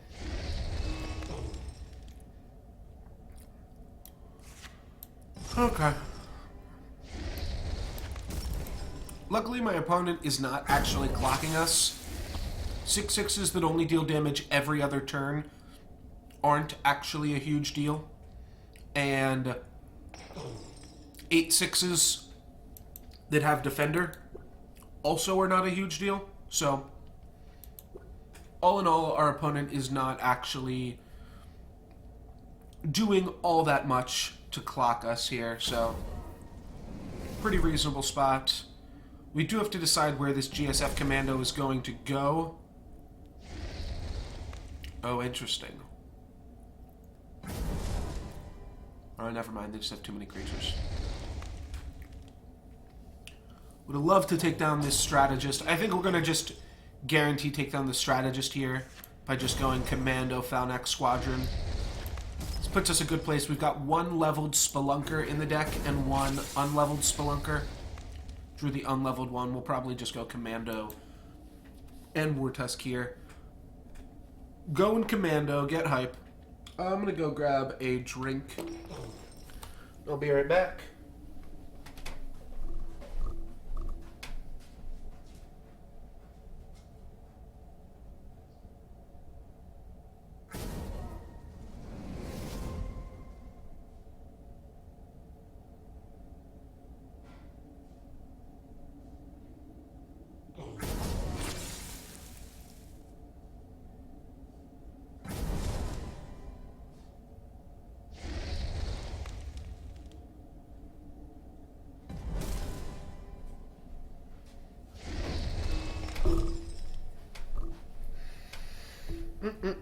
Alright. What did I miss? Well, shit. That's a little bit annoying.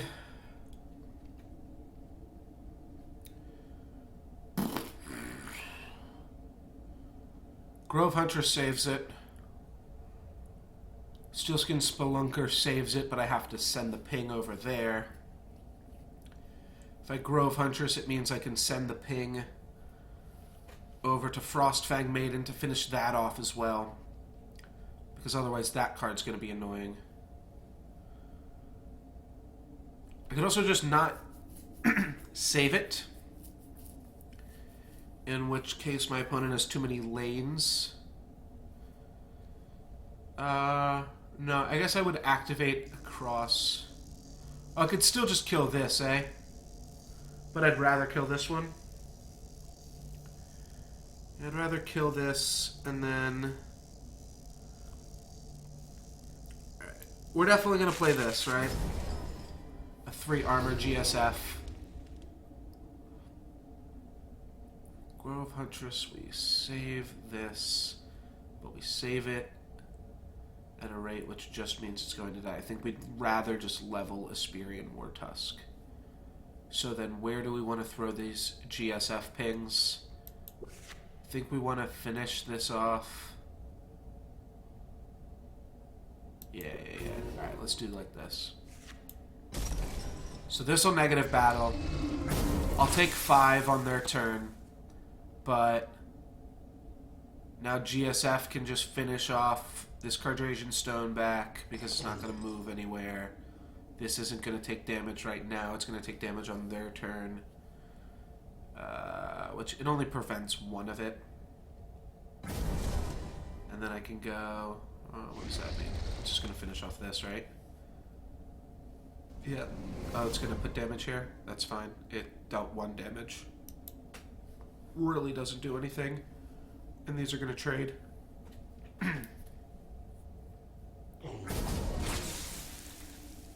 My opponent doesn't have any way to capitalize on having a full lane. They could play some formation shit or whatever, but that's it.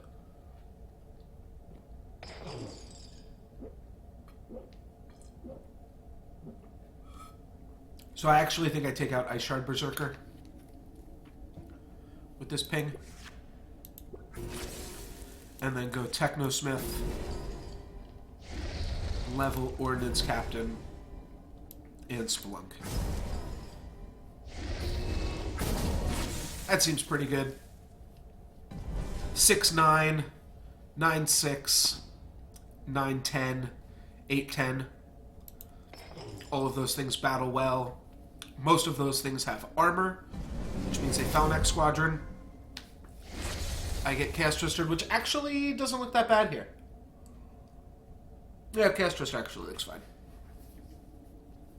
Opponent gets to move over War Charger, and if they can take this out, that's a little awkward because then I have nothing to give +4/+4. But if they don't take this out, it gets to finish off Ionic War Charger and get +4/+4, so it becomes a viable threat yet again.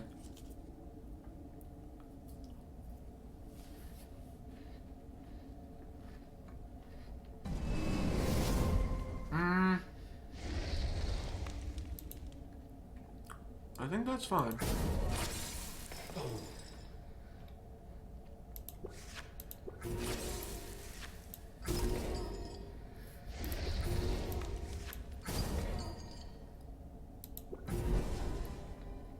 They only take 8, which puts them down to 88. They're dead in 88, aka 44 turn cycles here, though. We've got another Bottomless Puncture, which we will probably use to speed that up. Chaos Twister is not going to finish off GSF yet again. Yikes.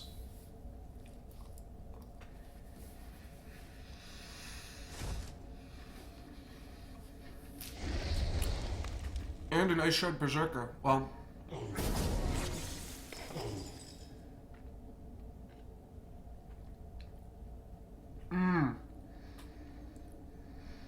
it can steal something that high. I'll actually know the... Oh, brutal spam.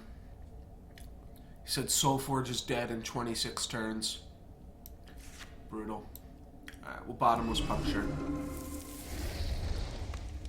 And we'll...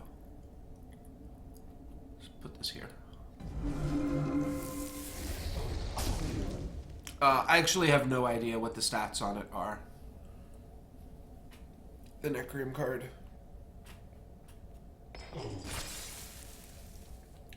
Now my opponent is dead in 12 turns, aka 6 turns, so they'll be dead at the end of player level 4, but they're also going to take half of their life total from one of these two creatures.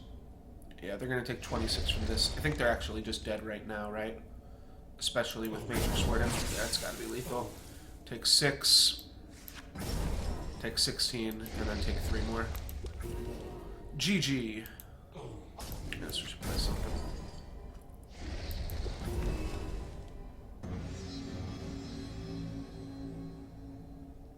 You just drafted all 4 of your mono faction decks. I'm gonna finish up.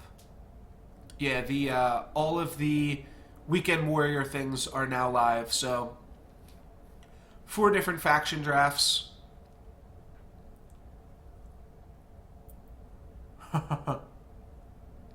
Yeah, they go up at noon California time, which is 3 o'clock my time, or right now. But this is the time of day that Weekend Warriors always go live. Not that that information is super relevant for that much longer. If you guys are curious how to draft Weekend Warriors, I do have some VODs on my YouTube channel where I explore all of the different faction combinations. I think Necrium, Utera, and Aloyan are all super strong. Yeah, they just went up 6 minutes ago. Necrium, Utera, Aloyan, all super strong. I think Tempest is a little underpowered. If you can get a bunch of Borean Stormweavers, obviously it's good. But if you can't, there's a lot of ways for that to go wrong.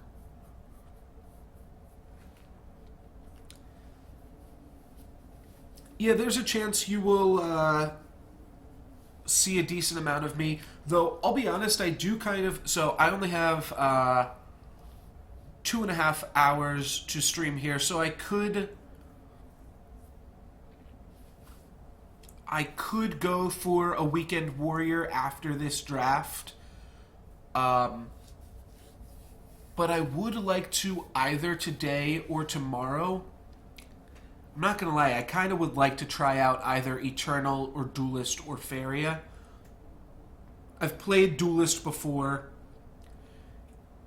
Eternal seems like it is pretty similar to a lot of other things. Faria, I played it for a second last night. Looks a lot like... Yeah, I just downloaded all three. Not only did I download all three, but I made sure that they were all set up for me to be able to stream last night. I downloaded all three and made accounts, and I did not download Hex, but I did download the Elder Scrolls Legends game. There's also two other things that I was looking at, not because I've heard anything good about them, but simply because they sent me email offers and there's perks for streaming them. A game called Smash Up, which feels like it might be a little bit like Solforge. Here's the byline for Smash Up. It's a shuffleboarding card game. Kind of sounds like Solforge, where players take turns, or where players take two factions, such as ninjas, pirates, robots, zombies, and more, and combined their decks into a force to be reckoned with. So, the factions are strictly tribal things. However, it looks like it's got a lot more factions, which I think solves some of the problems with Solforge, and you pick two factions, and you combine them. So, that seems like it might be like kind of similar to Solforge, but we will have to see, I suppose. GSF Commando plus Faunac Squadron is a pretty dirty combo. GSF plus Steelskin Spelunker, likewise a combo. Could also just go War Tusk and Squad Up to be able to battle the... Is Smash Up, it's a board game, but now they are expanding into a digital card game. I'm not sure, I haven't played it. Just by reading that, though, kind of sounds like it, but I can see if it's not very similar. I think I want to play Commando and then either Squad or Splunker.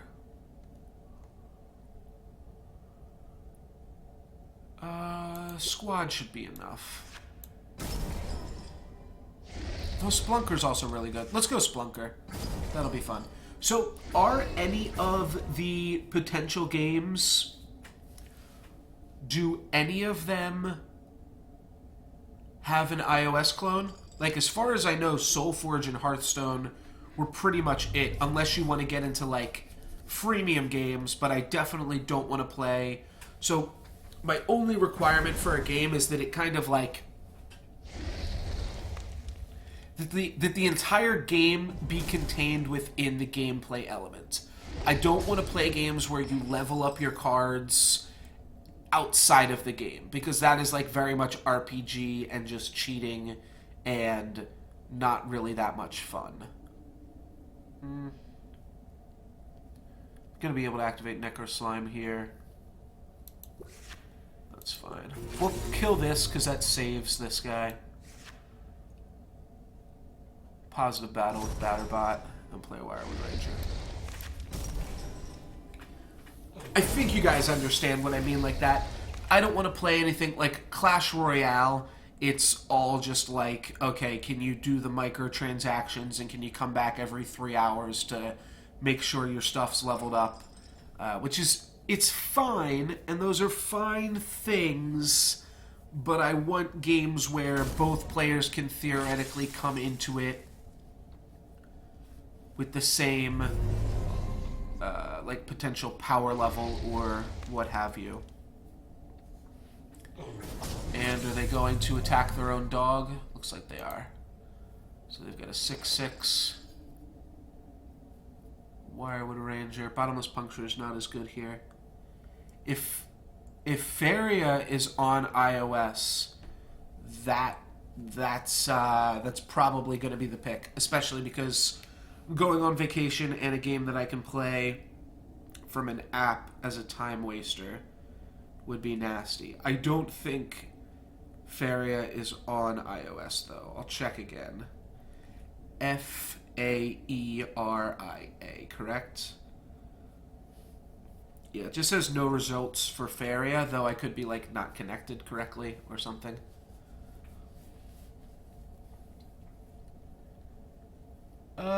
I think I just want to take this thing out, so let's just Wirewood Ranger, take it out. Yeah, I don't think it is either. And I can play GSF Commando, or I can level Scrapforge. I'm gonna just play GSF. Seems good enough to me. Of course, every single time, draw the Technosmith, not alongside the Scrappy. Just can't be done. Ooh, that's a real good Matrix Warden. And that's unfortunate as well. We can Batterbot to start doing some shenanigans with that, though. I would have loved to give this an additional +1/+1, but we can give it +5/+2. That seems reasonable too, eh? Aegis Wings. We'll move it over, and we'll go Technosmith, leveling a Matrix Warden. An 11/8 is still a pretty good card for us. Yeah, so if either Eternal or Duelist had an iOS app, which the thing is, like, you download those games, like, and they have an app, like with Solforge, I did this. You download it because it has the app, and Hearthstone too, and then the second you move to, like, the PC client, you just want to play on the PC. Because you, like, get more competitive and get into it. But, like, Solforge is nice because it has, like, the casual... And Hearthstone, too. You can, like, casually just play it on the phone and not really care. Speaking of which, I have to do the Tavern Brawl at some point now, too. But then... and then when you start to care, you can just play it on the PC and... have that be a thing. So I think I will just play Grove Huntress, pumping Steelskin Spelunker. I did not look at... the Tavern Brawl. Oh, is the Tavern Brawl this week one of the paid ones?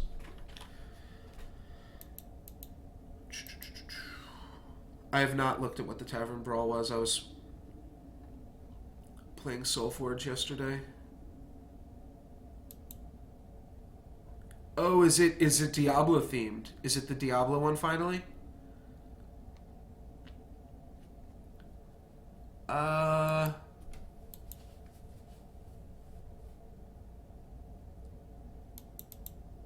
Actually, I have a lot of fun with Tavern Brawl. I'm not gonna lie. I think Tavern Brawl is pretty sweet. Yeah, it's the Diablo one. I don't really know too much about Diablo. I see that it's called the Secret Cow level, which I know is like... It's like a joke from Diablo. I don't know if there are... Battle.net is no Lux Given #1441. Yeah, you're welcome to add me. Let's just go... Do I have another Steelskin Spelunker in the deck? I mean, do I have another leveled one? Suppose I do. Right, I'll play it. And I think an additional power and toughness on this is better than leveling a card. We can go Aegis Wings to give it +6, +4. Yeah, it's probably good enough. I might even Ursine Strength. And go for that. I do eventually want to play Hearthstone on stream too, though, as we've talked about, like, the competition on that is pretty rough. Though it looks like I'm 5-1 here. If I wanted to... Because I do have a pretty hard cutoff today. I've got... want to get out of here at like 5:30. So I could go for just finishing up this draft and then maybe doing the Hearthstone Tavern Brawl, which most people tune out for, but I want to do it regardless, so if I'm going to do it, I might as well do it up on stream. Maybe daily quests? Not sure. 4 armor is a lot of armor. Ooh, that's going to shrink that, won't it? Okay, if it shrinks that, that's not as huge of a deal. We definitely want to Aegis Wings now. That'll let us clear this. You know, 4 armor means that we just kind of brush off most of what this is doing. And I think I am going to play Weirwood Ranger. Let's battle. And then we immediately move over and eat this up because that 4 armor is not hurting us at all.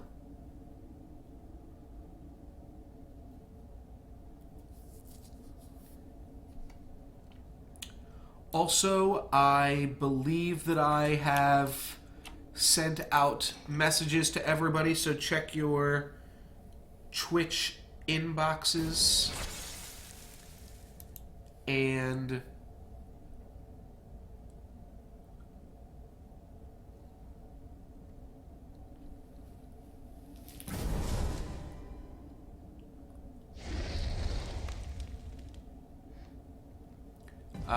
yeah, I see Bacon Poet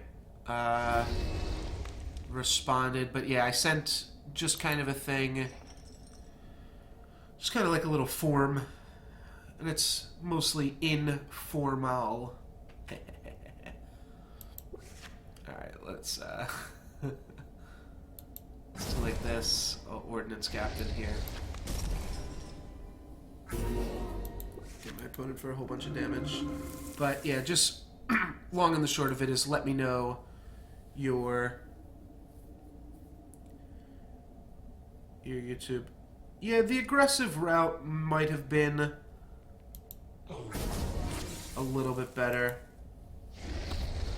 By aggressive, do you mean, like, you just mean play the Ursine Strength, right?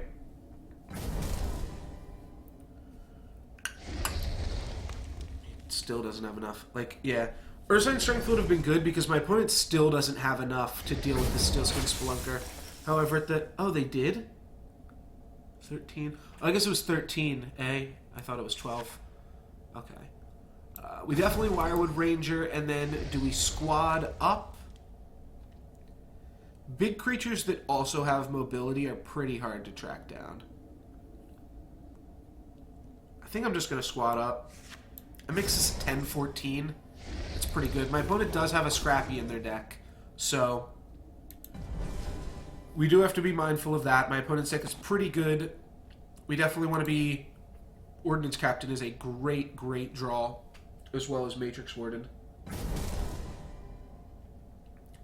Yeah, I think killing the one thing wasn't great, but killing the other thing on his turn I think was pretty sick. Doesn't look like it's going to matter too much here. Yeah, our opponent resigns. I think we had the win regardless. In general, I'm pretty hesitant to get aggressive in Solforge, but it does definitely work out.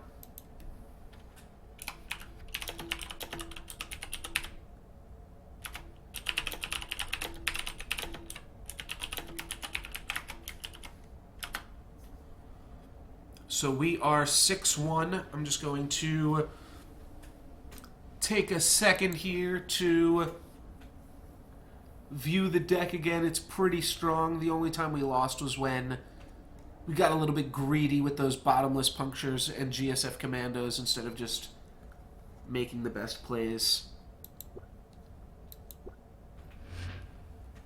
But looks like GSF is a pretty good one here.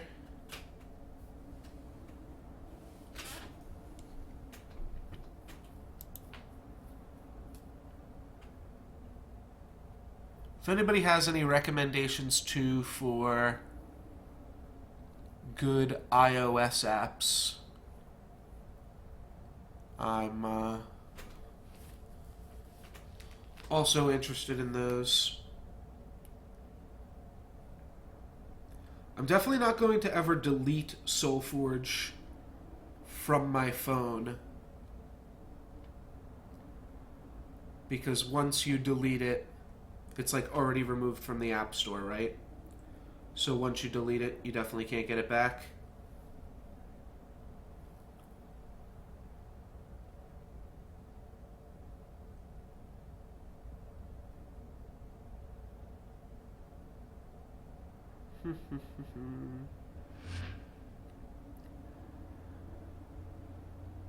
One game that I actually have a lot of fun with on iOS is Trials Frontier, which isn't the same type of game at all, but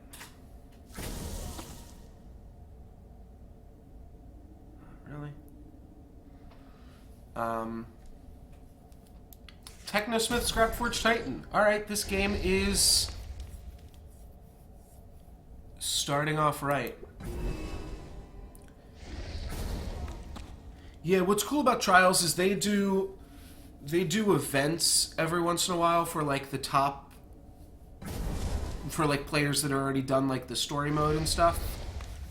So the events are kind of cool, and it's I think it's one of the best games if you just want like a dumb mobile game that is just going to be able to waste your time well. Then it's probably the way to go.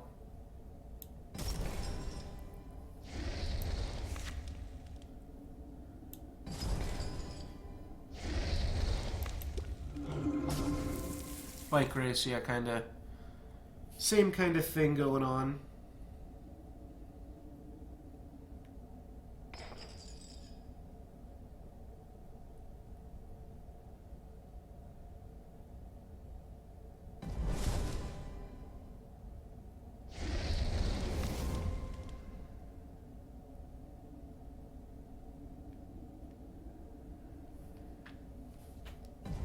It's like a Spite Mage with a trigger and then a positive battle with a defender creature.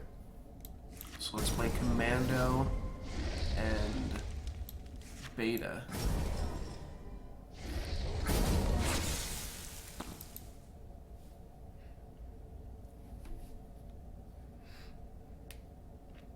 Trials is good because I think the controls on it are pretty solid.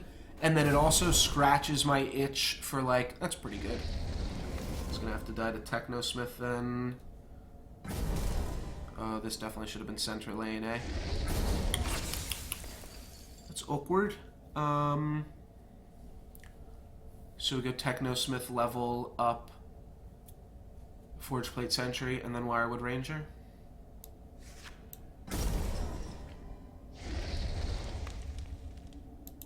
Could also play Steelskin Spelunker here. That way they have to ping it instead of pinging this.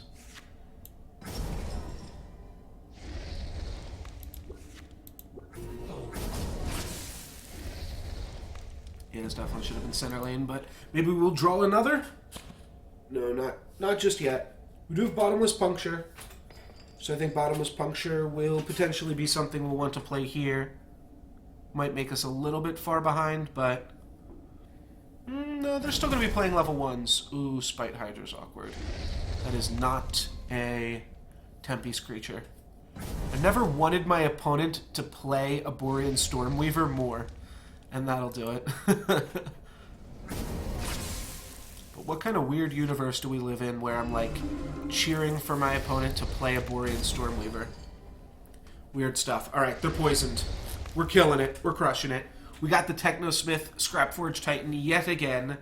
However, this time we might want to play the Scrapforge and use Techno to level Matrix Warden or GSF Commando.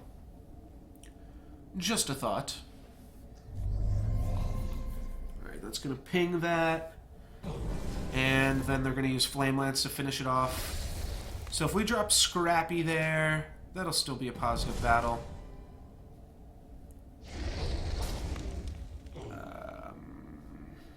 Right?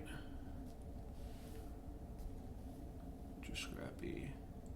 Yeah.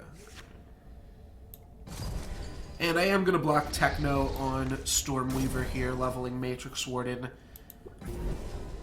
Just means that we'll get most of our damage onto this. We don't really have any, like, plants or anything to finish it off. Phonax Squadron is almost a plant type of thing. We can just go GSF and then Phonax it up, finishing off the Stormweaver and pumping up the Commando. So that's kind of reasonable. They are going to be able to kill off the Scrappy when they send the ping there. They're actually not going to do that at all.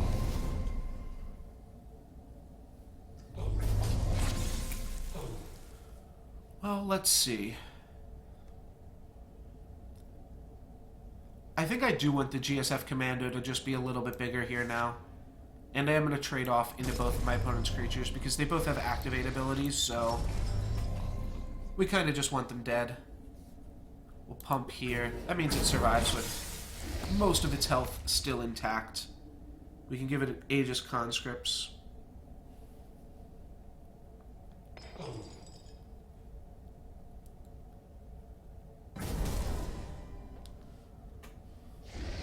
And that is going to be enough to take that out. We can go Forge Plate Sentry and Spelunk it, which seems solid considering we get the positive battle on the Oozling. The Wind Primordial will then move over and kill off the Spelunker if it wants to, though I'm not convinced it wants to, because I can just draw a Matrix Warden or something. But that looks good nonetheless. We do kind of capitalize our center lane going into the next player level. However, sometimes that's a bad thing to have cards in the center lane as you rank up. However, this time that works out pretty well for us. And what does all this mean? 9. Oh yeah, if we give it 2 more armor, it survives, but we also have to give it some more attack. I guess we do. I guess we go for it, right? Oh no, this is dying still. Not if we give it +1/+1. Alright, that's worth it. I've declined to play Technosmith twice now, but a 10-7 is like pretty reasonable to be able to make that out of a 4-3. That's why Grove Huntress is pretty tricky. Like, it seems like it's such an innocuous little card. Those are going to trade now, though we'll be able to squad it up. And I think I will. I think I'll grow wide. My opponent potentially... They've got Spite Mage. Not that Spite Mage can deal with Scrap Forge. But we will squad this up. And then I'm just going to eat this with Scrappy.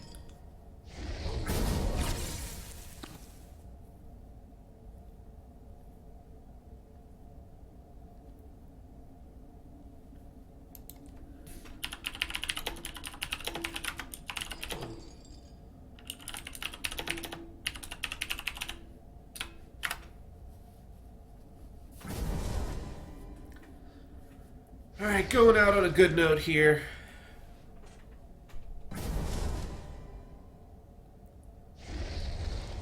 Getting potentially another 7-1 victory. We can bottomless puncture that, which will kill it clean and give my opponent 2 more poison. So I'm going to go for that, whether that be the correct play or not.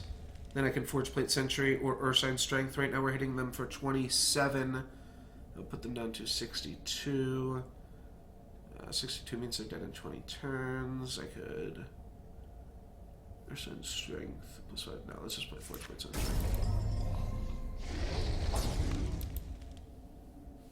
Yeah, I don't even think my opponent has a Grave Pact. I know they've got the Bizarrack Spite Mage, but like even that is not enough to do it. It's a reasonable play. They really just need to play Fellstriders for like the rest of the game. Oh, okay, they do have a Grave Pact. Good shit. They should have maybe taken 20 damage. Maybe that's a good play. Maybe they just had to roll the 1 and 4, you know? Otherwise, they were just going to lose. So, we'll play this. And we won. So, that makes us 7-1 here. Let's see. We got 2 more hours. That is about the right time frame. Killian, that's pretty sweet. We also got 3 elite tickets. That'll help us on our quest towards world domination, and 8 event tickets. Yeah, we're gonna wind up with a lot of event tickets by the end of this, and man, I'm gonna miss you, Solforge. We could do a mono-faction draft though. I think that elite ticket hype. What? I think that we can get in a faction draft in the 2 hours, which it might also... The weather might cancel my plans tonight, too. So I'm not even sure about all of that.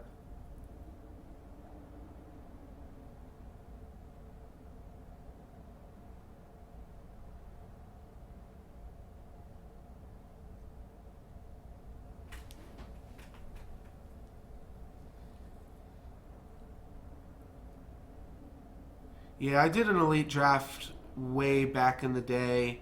I'm not even sure if that was like on this same client or what.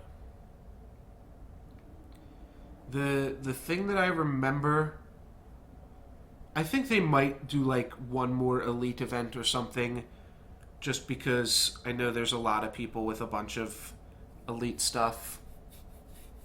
The thing that I'll say about the elite drafts though is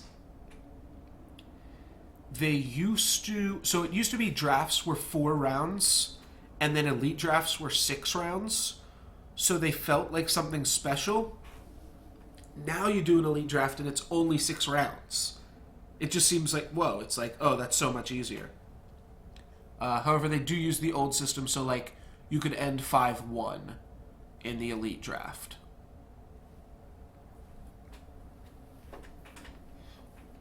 Yeah, I guess I should have just done it last month when they were Restless Wanderers. I wonder if they have any more alternate arts that they just have. They should just, like, release them, right? But they also maybe don't want to do anything too crazy. We have to remember our clues, too, from yesterday. There are some clues that we have as far as just where Solforge might go in the future, what this could all mean.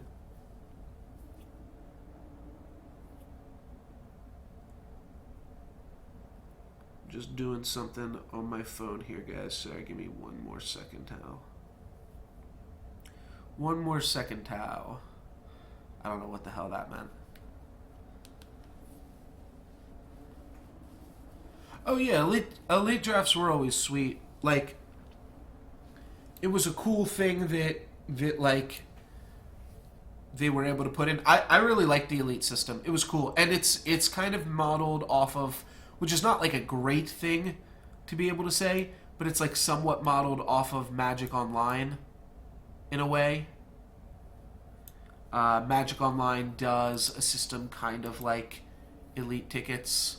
Essentially, playing in events can earn you tickets, which you can then cash out to play in higher level events that on Magic Online they queue you for real things.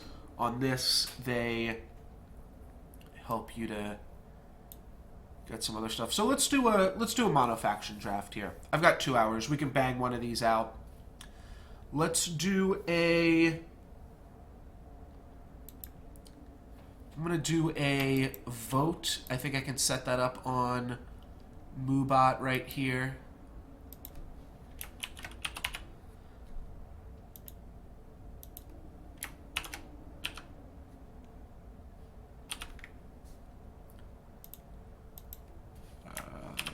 TM.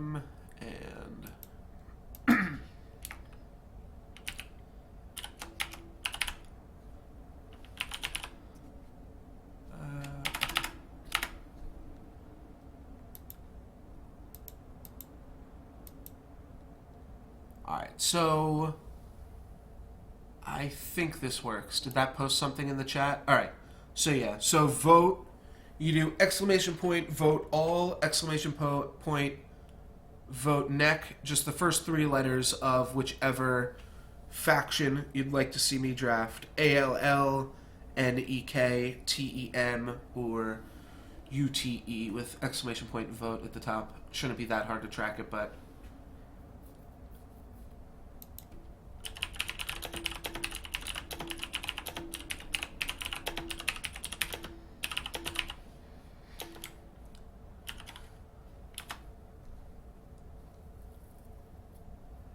if anybody has any preference there. Yeah, Tempe's, I think, kind of gets my vote too, just because it's the worst, right? So, let's see what happens. We kind of don't have to do the trick thing where it's like, pick the worst card in every pack. You just pick the best card and pick the worst faction, right?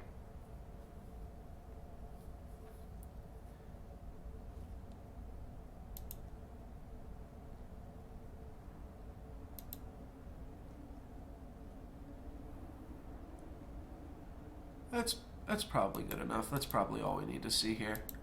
Yeah, let's go ahead and do a 10-piece draft.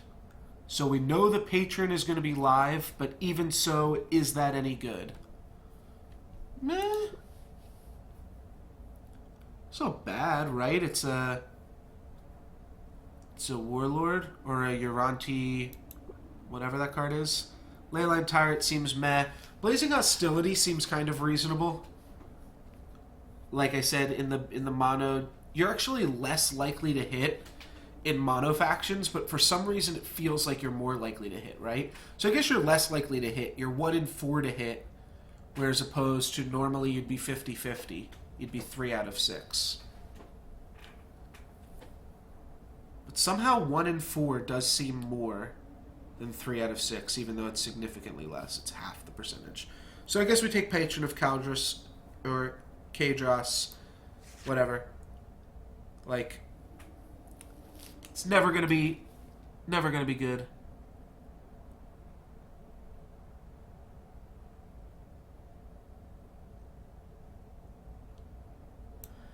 Yeah, that's true. I remember watching that as well. That was pretty sweet. So we have a Rumblestone, obviously. We have a 4/4, 8/8, 14/14 aggressive that can maybe give some other creatures aggressive. We have a 7/7. I actually think Tremor Charge is like a reasonable card. And by reasonable, I mean like we're playing Tempe, so we have to make it work. Flowstone has a good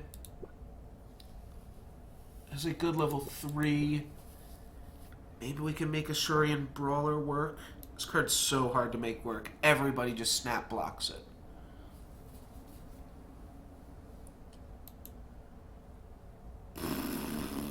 I guess we take it, though. I mean, Flowstone really isn't that bad.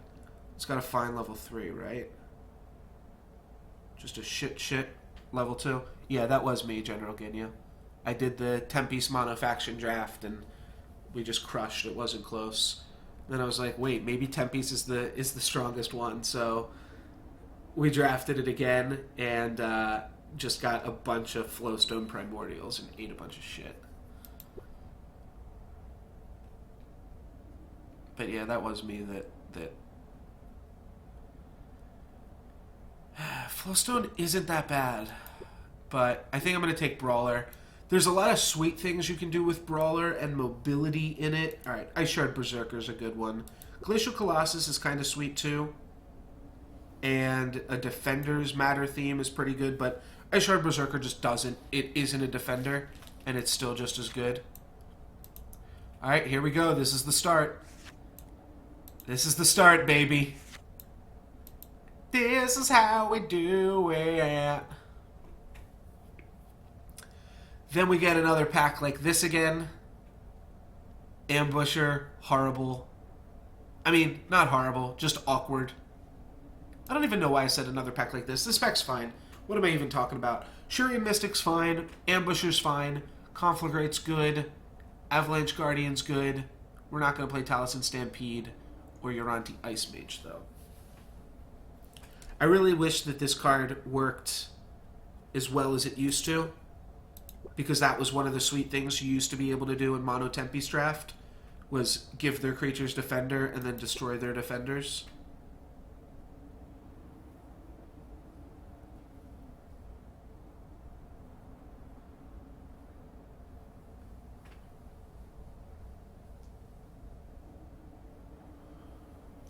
I don't think that was me, Ginyu, but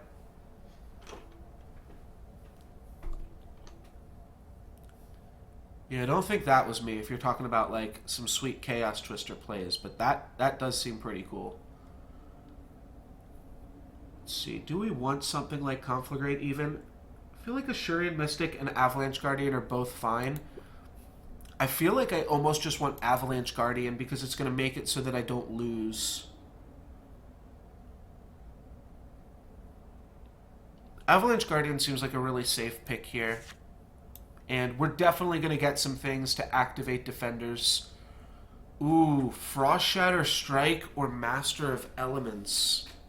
Master of Elements has got to be the pick, right? We'll grab some spells. That means that we'll focus a little bit more on good spells like Frost Shatter. Lightning Spark's a fine spell too, and Conflagrate. Frost Shatter Strike, got to be the pick. Umbra Glider's decent too, but Frost Shatter Strike is maybe the best spell. Battlebrand is fine. 7, 10, 13 to a creature. We're never going to be able to level up a card. Flowstone Primordial is fine. Uranti Bolt is fine. Uranti Bolt is 3, 10, 20. Compare that to 7, 10, 13. And here we get something we might actually want to level. Here we get something we'd want to play as an underdrop with Master of Elements. I think I'm going to take the card that works best with Master of Elements.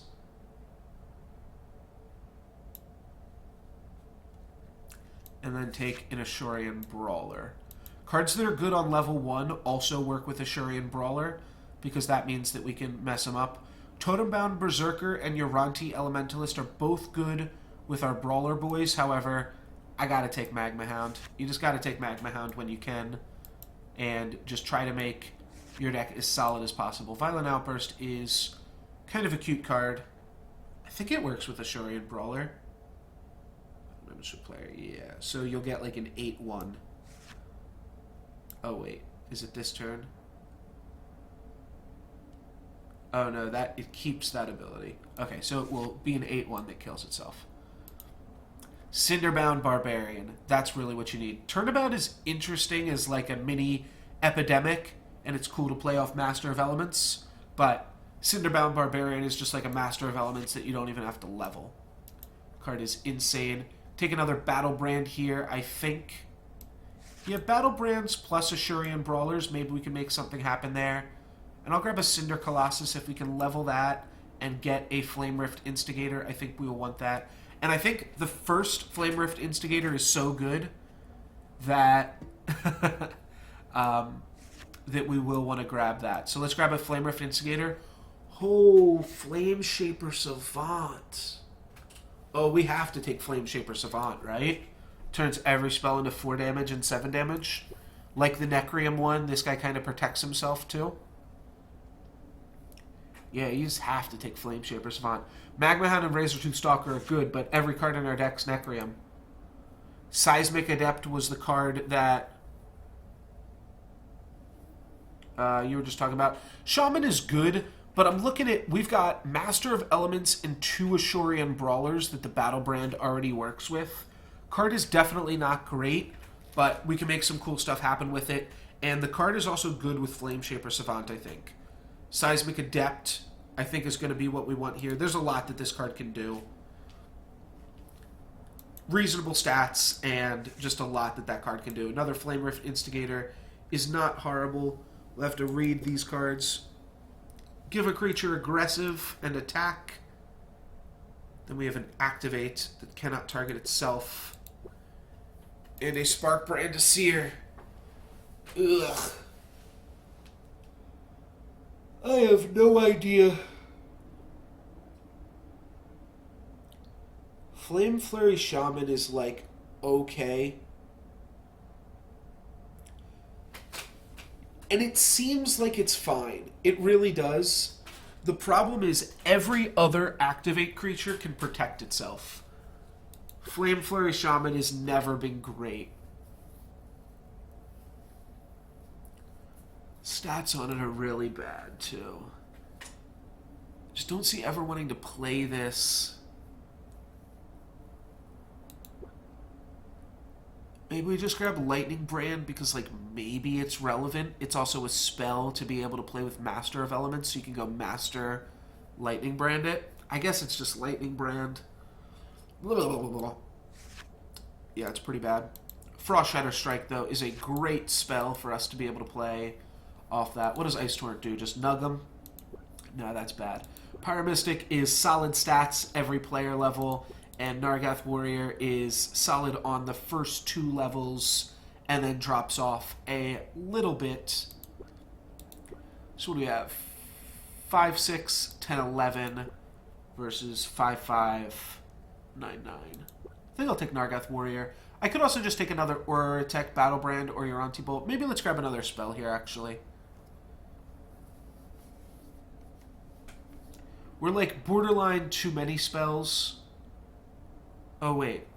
1 damage to each enemy creature, 2 damage to each enemy creature? Is this a good card? It's like an Epidemic on level 2. You know, this card might actually be okay. I think we can make Chant work. Then we definitely take Cinderbound Barbarian. Never pass up a Bound Boy. And I'm going to keep that true. Just never pass up a Bound Boy. We could take a Stone Brand here or a Storm Spear. As cute as Storm Spear and Stone Brand are, I think we just went Cragwalker. Did I go quiet for a second looking at one of the packs? Here, let me know if it persists. Yeah. I might have gone quiet for like a second there as I looked at one of the packs, but if it's enough that you have to ask, then it's probably on your side. The other thing is Solforge does have some background noise that it makes. Like, hear that? It just adds a little bit of white noise. I'm not totally sure how I feel about it, but I kind of get used to it. But if you can't hear that white noise anymore, which you might not be able to tell if you can hear it or not, because you might just think it's white noise from, like, microphones or whatever. But he's back anyways. You know, like, Stonebrand Cinder Colossus or Stonebrand the Mobility Guy, both of those are fine plays. I think you just want to take a Cragwalker here, though. I think Cragwalker is better than these other things, which I know that seems kind of weird because I've taken, like, different cards in other positions, but... Oh, really? No. Brand is, Oh, Lightning Brand. Oh, okay.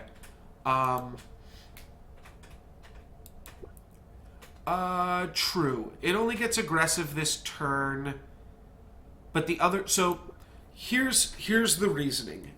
And it seems so, like... it's so disheartening, because I'm like...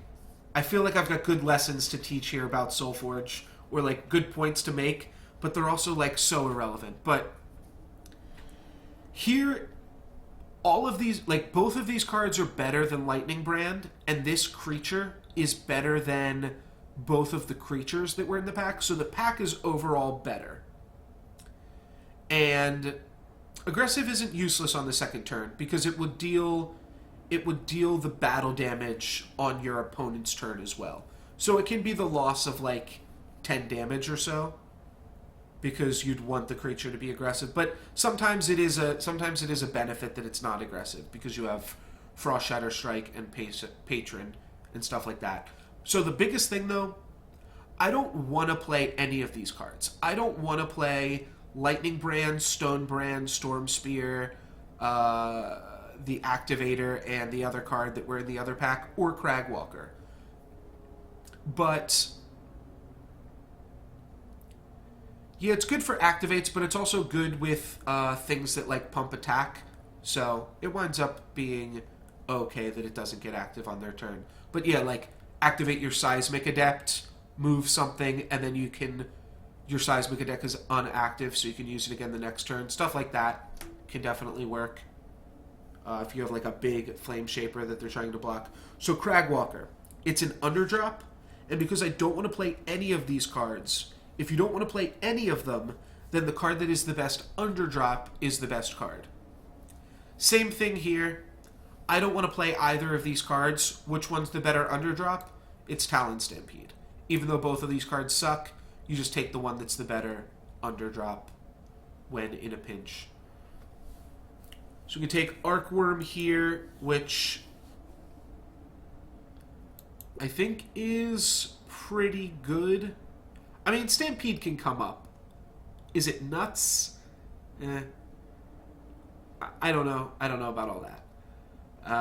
Arcworm seems pretty good, though. The card is just a few points shy of being, and by that I mean 1/1 shy and 1/1 shy of being an Ionic War Charger, but it's also some damage push on the late game. Spark Soul is good. We're not going to be replacing anything, though. Lightning Spark, I think we have enough spells. Arcworm seems fine. Flowstone Primordial would have been good as well. Here we can play a Thundergale Invoker, which could work well with our Ashurian Brawlers. So could Zephyr Mage. I definitely don't want a Seer's Blessing or Violent Outburst here. Violent Outburst is a reasonable removal spell. Stampeding Mongosaur, also solid stat line. Do we want more cards that are like... This card's also level gated. I could see taking either of the three creatures here.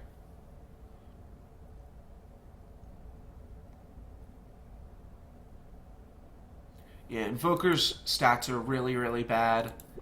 It's cute with the Ashurian Brawlers, but I think this deck is good enough that we're going to be saving the Ashurian Brawlers as underdrops as well. And you know what? If you think about it, we've got enough underdrops, so maybe we don't need Stampeding Mongosaur. Let's take a Zephyr Mage. I think we have enough underdrops. That feel when you're debating Aquatic Embrace. It's either Flame Jet or Aquatic Embrace here, just as a like reasonable spell to play alongside Master of Elements.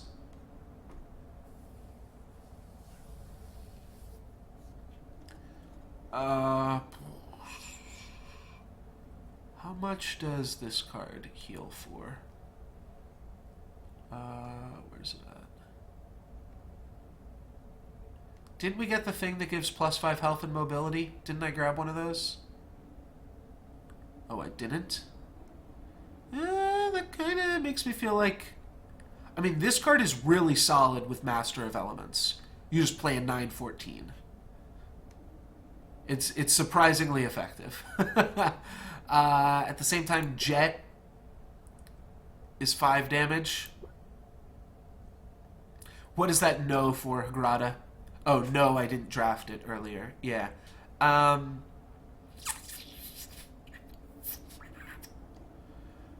Jet is probably just going to be a lot more solid. We've got Cinderbound Barbarians, Magma Hounds.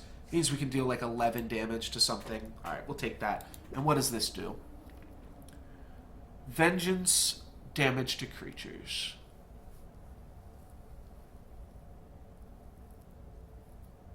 Right, yeah.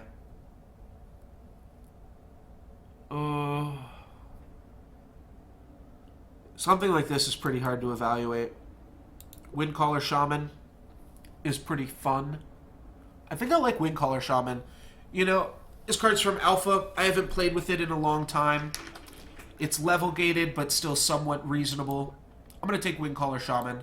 I think that this card could be fun to play with again, even for nothing else. So, Cinder Mystic becomes an 11. This becomes a 9/8. I'm just going to take the one that is a better underdrop, though, and take the Spark Soul. Underdrops are actually really important, too, when you have Shaman.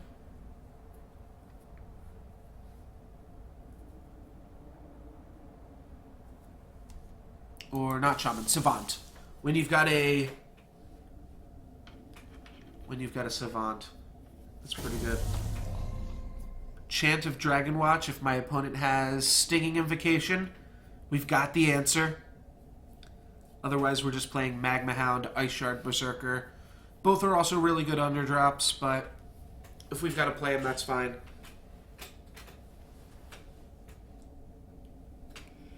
There's a chance we even have a board clear if my opponent plays Stinging Invocation, too.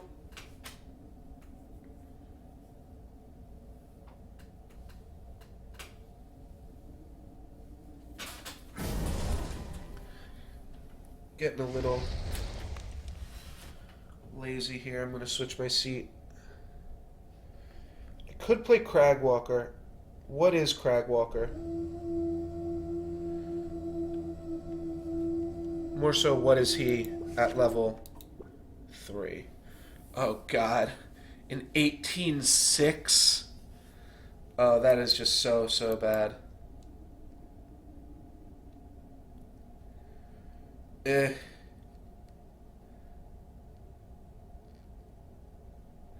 I guess we knew this was going to happen, right? Because we wanted to block with Ice Shard Berserker.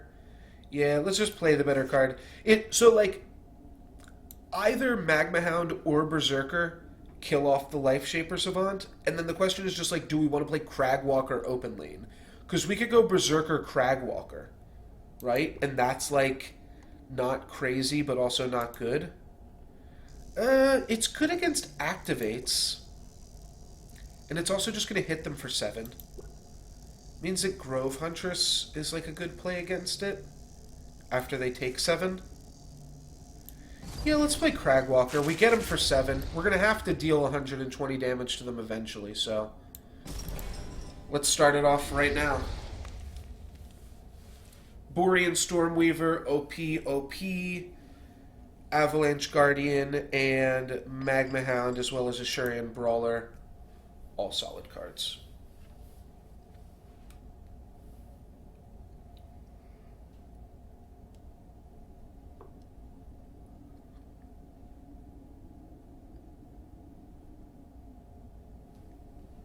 Crag is an underdrop, but you know, so is Magma Hound. And one of the thoughts kind of in the back of my mind is Magma Hound is a much better underdrop when you've got Flame Shaper Savant. Because then Flame Shaper Savant gets to deal 6 damage. But they're both pretty similar cards. Well, that's certainly something, isn't it? My opponent leveled... I guess my opponent has a shit hand too, because they just played that. They do have a Life Shaper Savant.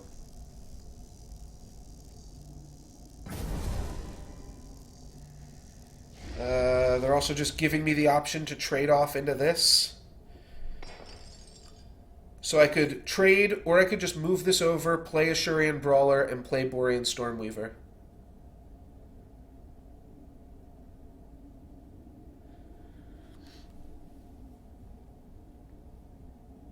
Yeah, I agree. And I do think Hound is a much better card. But... I don't know. I'm willing to see what happens. And I'm willing to put damage on Ashurian Brawler here. We're hitting my opponent for a lot of damage right now. That's definitely going to make things pretty awkward for them. We have Oratech Battlebrand if they do decide to block this. We can trade a Brawler off with Swamp Moss Ancient, which is not a bad card.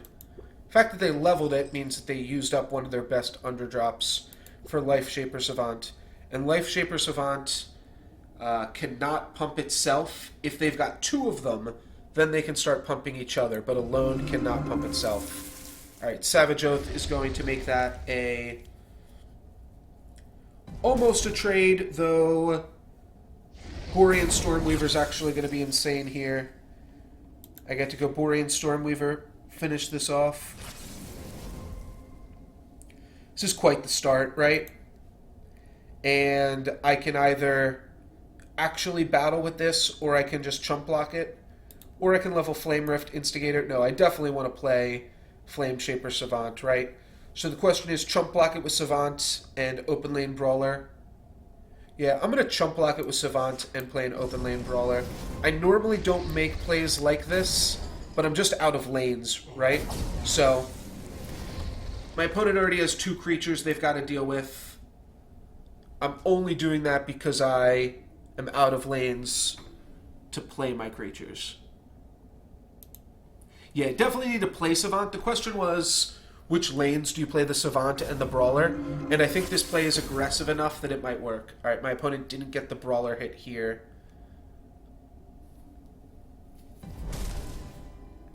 And they're going to go for a bear positive battle, which means this Brawler is going to grow even more. Interesting. My opponent's going to be able to trade off with both of these creatures now. So maybe I just want to trade off with both of their things. I think I will open lane Seismic Adept and trade Zephyr Mage off into this. Cinderbound Barbarian is also obviously really good there, but just not yet. Because we're not ranked 2. I've got a 10-4 and a 7-2. Ooh! Ooh, baby! Flame Shaper Savant. That is pretty good. Also drew an Ashurian Brawler that, probably don't want to play. Probably just want to play Flame Shaper and then finish off my opponent's Life Shaper. Seems solid to me, and then my opponent will have a bear. We might even just kill the bear. We can also kill Life Shaper. Well, we can clear my opponent's board if we want to do that. Let's just clear my opponent's board. It's just going to be the cleanest play. So we can move this Life Shaper onto the Brawler, or we can move this Light Shaper onto the Seismic Adept and then Frost Shatter Strike it. And I think I like the Frost Shatter Strike play a little bit better. So let's move this to right here. Wait, is that not enough? Oh no, it's enough. It's enough. Okay. 4 damage, 4 attack, and some more damage. So we clear off their board. We've got a 12-6. We clear off both of their Life Shaper Savants, which means we don't have to deal with either of them right now. So that's pretty good. My opponent actually didn't have the lanes to just open lane both Savants, unless they,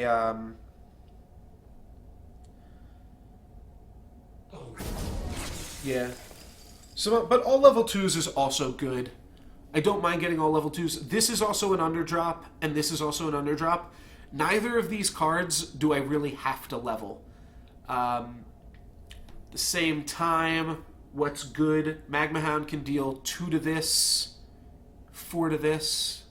Magma Hound can clear his board, I guess. Alright, let's go Magma Hound board clear, I think. Look at that. We wouldn't have been able to make this play if we leveled this Magma Hound and not this Cragwalker. So, boom. Calculated. And my opponent just played a 12-12 that does not get leveled, but that's good for his Savant still. None of this stuff is super exciting, though, I will admit. My opponent is at 55. Don't really know when that happened exactly, but it certainly happened. What's up, Costini? I am streaming, indeed. We are trying to keep Solforge alive as best as we can here. So Patron gives us +4 attack. That's going to make it 12. I don't actually even have an answer for Batterhide right now. I kill it with Chant of Dragonwatch or Windcaller Shaman, though, obviously, but we're streaming for about another hour and a half here. So I will just do this, and then let's just level up a Windcaller Shaman. No. I thought about moving it. All right, here's our first Cinderbound Barbarian. The other 2 are still in the deck, and there's 3 more leveled cards still in the deck. As far as drawing leveled cards, we have not done super well. Shardbound Invoker is going to save this, presumably. Yes. Cinderbound Barbarian will get to finish off the Batterhide and the Umbra Clasher. This card is so good. And then Master of Elements can positive battle on the Shardbound. You have to be a little bit careful blocking everything. It makes my opponent's battle tricks, which they are in Utera, like pretty effective. But at the same time, you know, whatever. No luck's given. Let's do it up. Patron of Cald. I keep wanting to say Caldrus, but it's just Patron of Cadrus. Gives everything +8 attack. We can finish off that bear. That's pretty reasonable.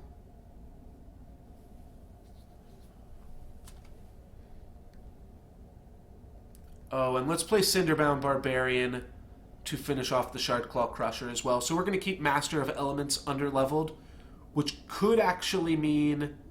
Yeah, Patron seems pretty reasonable. I think I want to kill off both of my opponent's creatures here. Right? I don't think anybody's going to find fault with that. So, now the dream play is Savant into Master of Elements into Aurotech Battlebrand. And you can do that all in one turn, and that is quite nasty.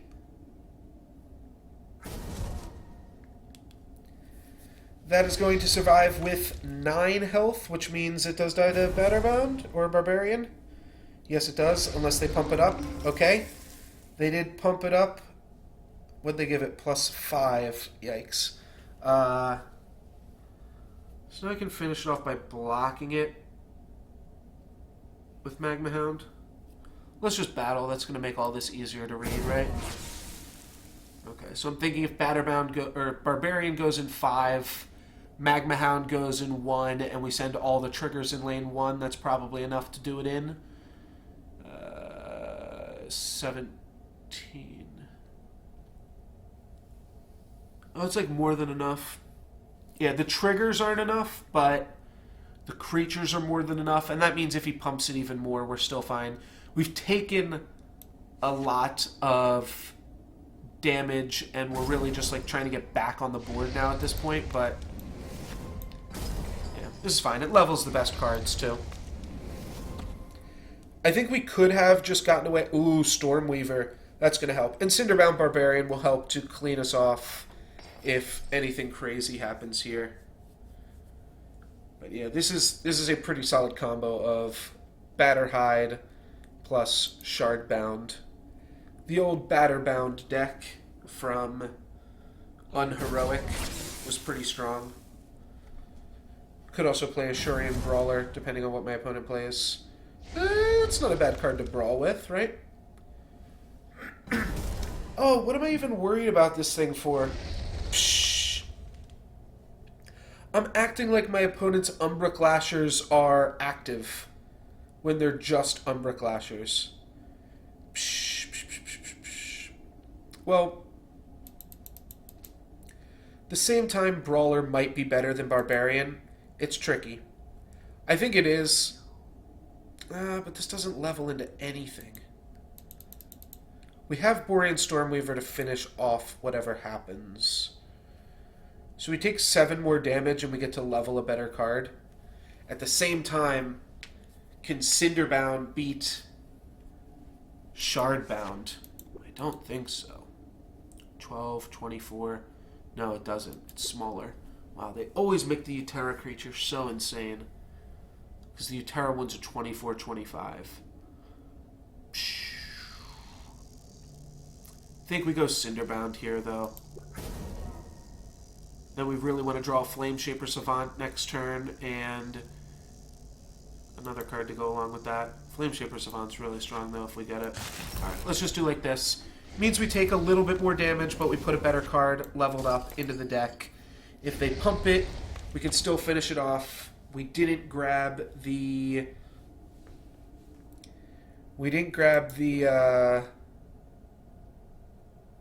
Flameshaper Savant, but we'll have it for next player level. We've got Magma Hound, Frost Shatter Strike, Windcaller Shaman.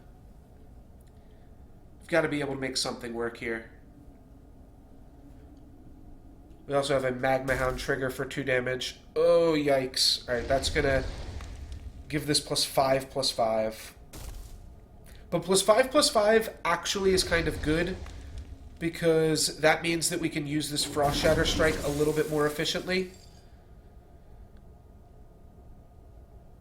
7, 4, and 2. What's 7 + 4 + 2? 13. We can kill this Swamp Moss Ancient, but that would mean keeping both of these alive and undamaged. Right?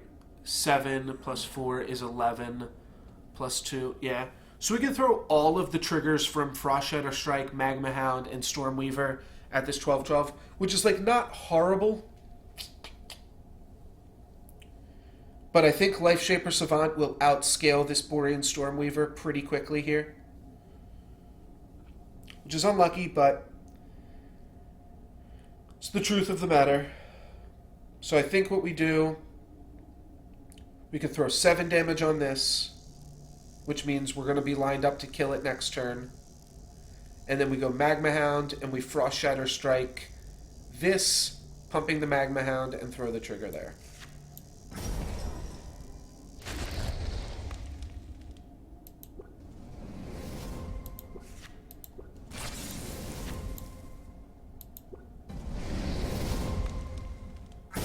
Yeah, we just need to get as much damage on Savant ASAP. Borean Stormweaver is kind of like a Savant in a way. Alright, well, we have answers for it. We've also got Patron, which I don't think is going to do much, but something's going to go here and something's going to go here, and they're going to pump whatever they put in either 1 or 4, whatever like their open lane threat is. And we should be able to take that down. We can block it with a Batterbound and then smack it for 12. Okay. This actually looks like it might not be that bad for us. Looks like they might just have a creature that's going to have 16 damage on it already. Then they're going to give it another +3/+3. We're going to get to kill this with Batterbound, and we're going to get to kill this with Batterbound. So both of these things are fine. Do we want to take the time to level any additional cards? I don't think so. Let's just do the best play for the board. We're at the beginning of the player level. We don't need to worry about leveling. We do have a Batterbound creature coming from my opponent. I don't know, but I see your message right now, Costini, that says that you're lagging.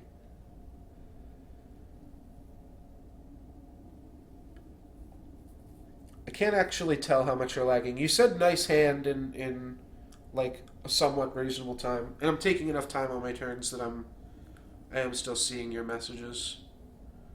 But you can be the judge of it based off when you hear me talking about the fact that you think you're lagging.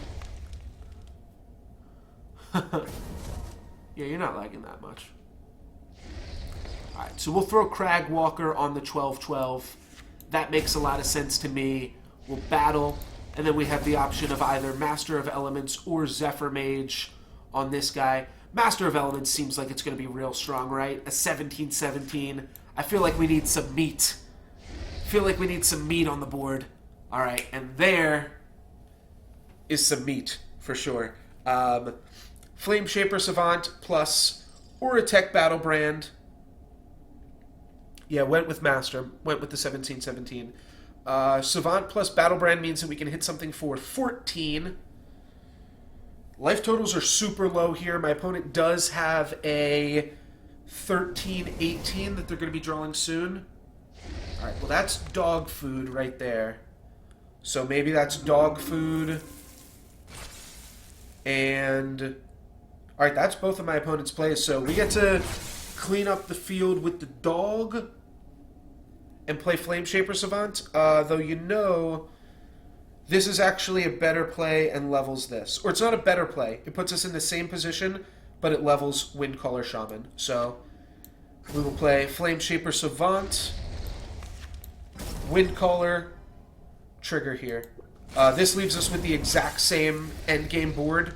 Hound trades off with both of those creatures. However, now we have a more level deck, which a more level deck is both a blessing and a curse, I will admit. But should be fine. Now is where Flame Shaper Savant gets to do his dirty thing. We probably don't have lethal next turn, but my opponent is definitely not going to get a Life Shaper Savant on the board. There's the Batterhide, which we were waiting for. We can send Flame Jet plus 2 triggers at that, potentially. And there's Life Shaper Savant. All right, well, that's going to make things a little bit more awkward for us, right? Because that is going to mean that my opponent has 2 creatures that we care about. I feel like I have to kill Batterhide. Because if my opponent gives Batterhide... No, I have to kill Life Shaper Savant. Alright, I do get to kill one, though. That's the important part. I send the Flame Jet at it, and I send both the triggers at it. I could also Seismic Adept, and then Lightning Brand the Seismic Adept, and that would allow me to send, what's 8 plus 7? Yes, I can hit them with the proc, but we definitely don't want to hit them with the proc here. We definitely want to kill one of their creatures. Right, like I could hit them for 30 damage this turn, but if I just hit them for 30 damage, then they just pump this twice and kill me. So we can't do that. But yes to your question. So I just want to look at this play mostly because it's silly, but if we go Seismic Adept and then Lightning Brand it, we move one of their creatures over and we eat it. That gives us 2 triggers, 7 plus... No, it doesn't give us enough. So we're going to go...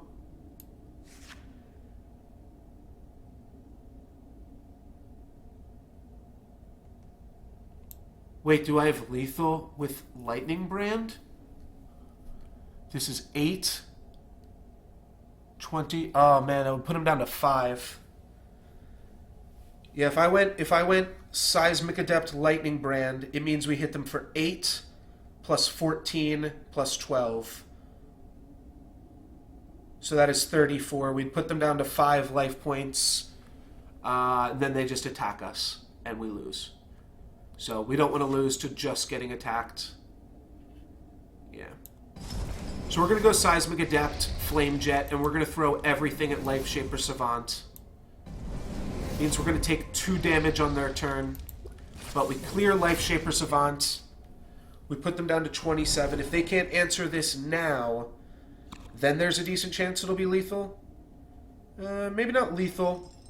Cinderbound Barbarian is a very, very good card. We're only taking 2 here from this Batterbound. Shardclaw Crusher plus a level 3 might be enough to do us in. Oh, that's awkward. It's pretty much the same thing. The other awkward thing is Cinderbound Barbarian is not enough to take this out here. It's not enough to take out the Batterhide. So we can go Master of Elements or Seismic Adept plus Cinderbound Barbarian. Would have loved to have drawn Patron next turn.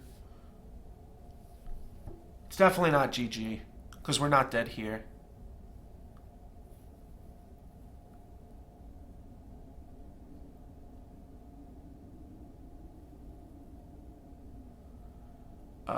Yeah, I mean, Barbarian seems like a clear play here. Seismic Adept does also positive battle here. So you could also play Seismic Adept right here, and then Master of Elements right here. And that is not a horrible play either. I mean, the chances that this are going to get pumped are, like, extremely high.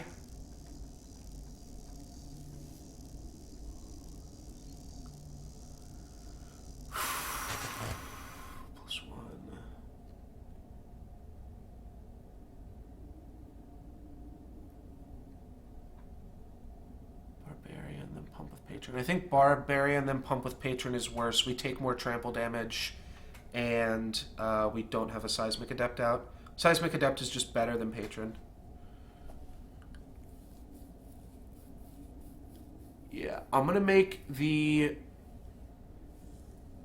No, we'd still definitely board clear for sure.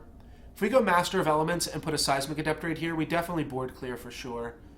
But my opponent has so many bound creatures now too that I don't think we can do that. I think I'm going to go like this, which I think is a play that a decent amount of you guys will agree with as well.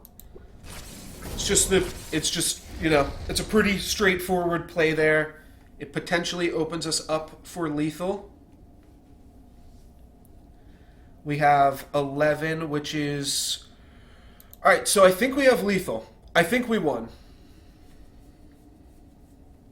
Yeah, we made the safest play, and we actually drew into an 11-point burst combo with Frost Shatter Strike. So we can Frost Shatter Strike and Magma Hound this, and then we can move whatever's in front of Seismic Adept. Or we can do it the other way. So we move this, and then we Frost Shatter Strike and Magma Hound this, and then we have lethal. Ooh, that was a sweet game.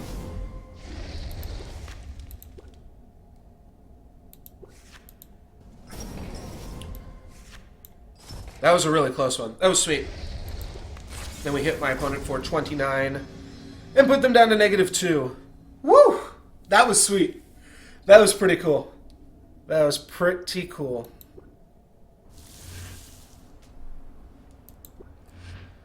Alright, so that makes us 1-0 here with our Tempest deck. Yeah, Adept is good. No, I remember playing with Adept back in the day.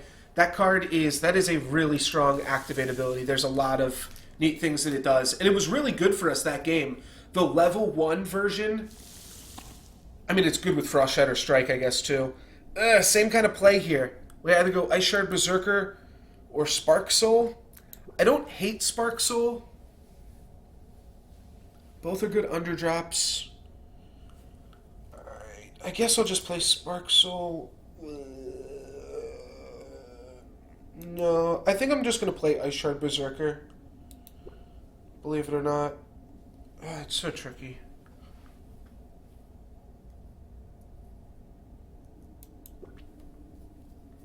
Yeah, for sure. I knew I wanted Seismic Adept on the battlefield. So like the reason that play was good and safe was because it just like, if you look at if you value Seismic Adept highly enough, then you realize that just making sure he sticks around is going to give you the most avenues to victory. Again with the awkward turn 1 plays here though.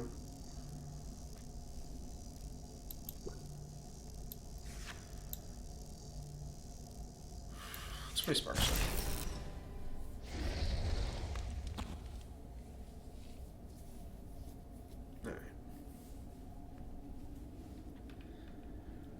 Nothing too crazy there with that play. Does this deck have a 3/4?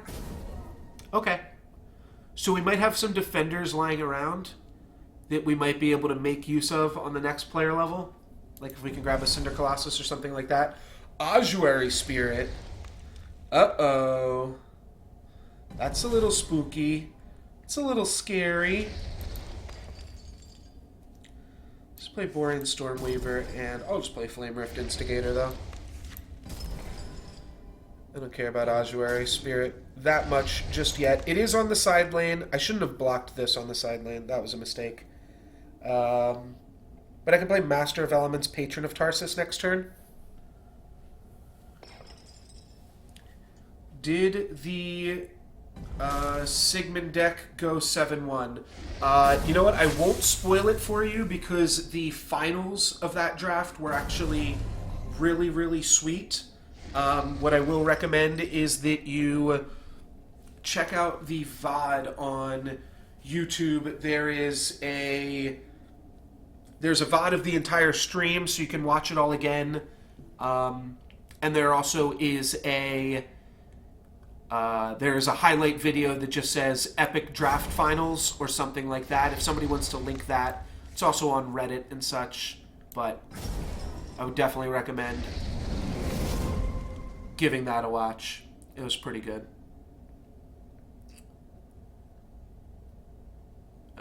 No point in regenerating there. It wouldn't be doing the game justice to describe it at all, because it was one of the better games of Solforge I've played in a while. Yeah, I knew I was going to get punished for putting this Stormweaver side lane. Well, now we know. And then that's going to put some damage on the Blight Witch.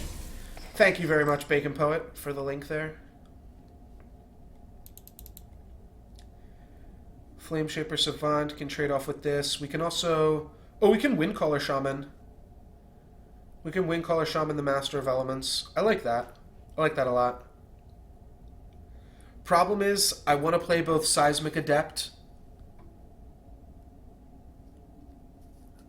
There is not a Sigmund Decider in the last game. I don't want to get your hopes up that much, but the game is still very close against a very good player. It's just a good game of Solforge. It's just a good game of Solforge is all it is. No Sigmund Decider. I do have the game though. Did you see Failhardman the game when I was 5-1 where Sigmund actually did a bunch of stuff with poison coils? There's a link to that game, or there's a VOD of that game on YouTube as well. So I definitely want to play Flameshaper Savant. I kind of want to play Seismic Adept, but I think I'm just going to settle for Windcaller Shaman. And Windcaller Shaman will trade with Zombie Titan, so let's just push in damage here, I think. And then Flameshaper can positive battle the Blight Witch.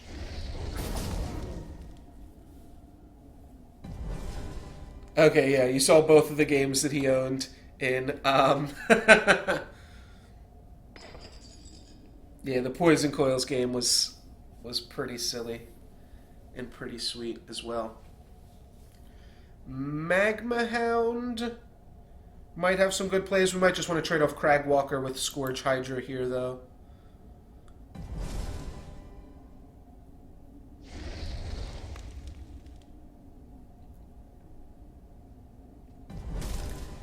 Looks like we've got other good spots for Magma Hound to go. Magma Hound can go in 4 and finish off 2. Yeah. There's enough good spots for Magma Hound that we'll just do that up and then play a Borean Stormweaver. And we're going to avoid the side lanes now. Leave that for Titan space. Flameshaper Savant plus Cinderbound Barbarian I think is probably the play that I'll make.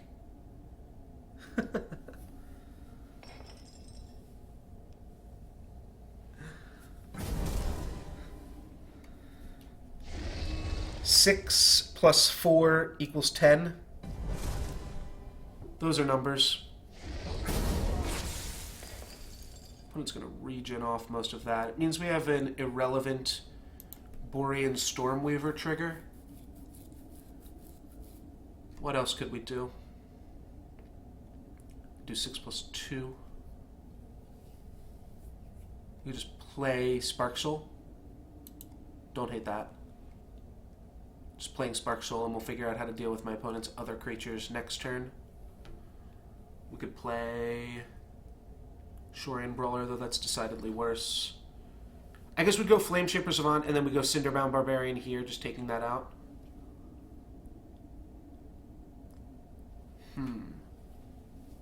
I don't hate leveling Spark Soul either. It's a fine level 3. It's a 15-14. It's not great, but it's fine. Then next turn, we're going to draw level 1s and play them. Like, we'll draw the Barbarians then. Though, just leveling your bound creatures is also so good.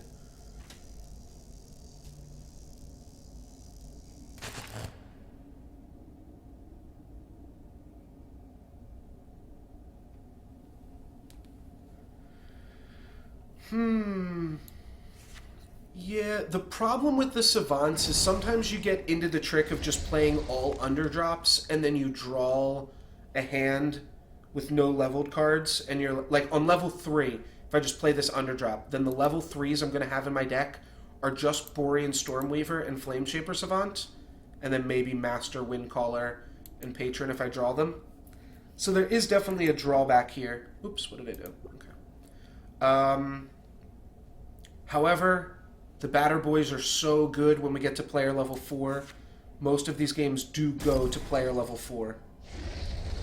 So... Oh, you know what makes me feel a little bit better about this play? This damage is actually relevant now.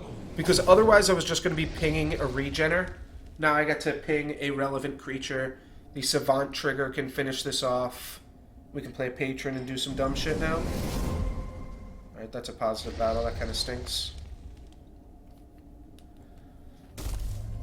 Ooh, and a dog! Alright, that's going to be a pretty good positive battle, though. Patron is good. And then, yeah, Patron's real good.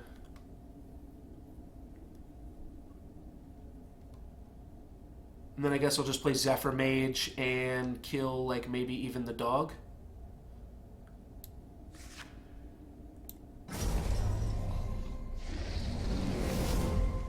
Though we don't need to. You play Zephyr Mage and kill the Scourge Hydra. Play Cinder Colossus and kill the Scourge Hydra. This and kill the Scourge Hydra. Play Taliesin Stampede and do nothing. Let's do Zephyr Mage and kill this Scourge Hydra. It's kind of a mix. We still have more Batterbounds in the deck. Yeah, got another Batterbound here. Or Cinderbound. Sorry, it's hard to get Batterbound out of your head because it's alliterative.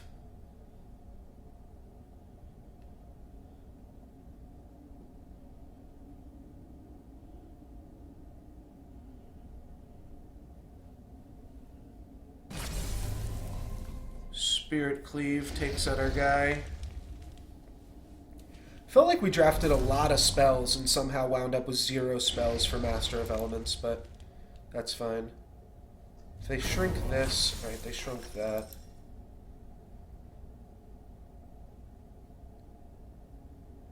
We're about to rank up. I kind of like just playing Windcaller Shaman and Master of Elements here. So let's just play Windcaller. We hit them for 5. This damage will be relevant eventually, and then we'll play Master of Elements. So we kind of hedged. We leveled some cards. We leveled the cards that were better to level, and we still played some Batter-bound creatures, even though that's not what they're called. This is going to die right now, but then maybe my opponents will. Oh, that was really dumb. Oh, that was really dumb. I should have moved this to trade off with the creature across from it. Oh, I don't know why I didn't see that. I should have used the I should have put the Windcaller Shaman in 3 or 5.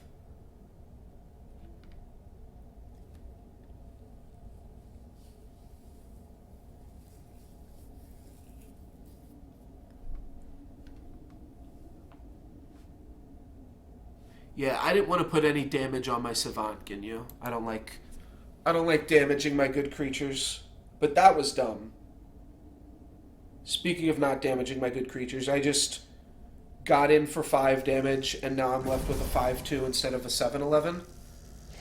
So that is pretty silly.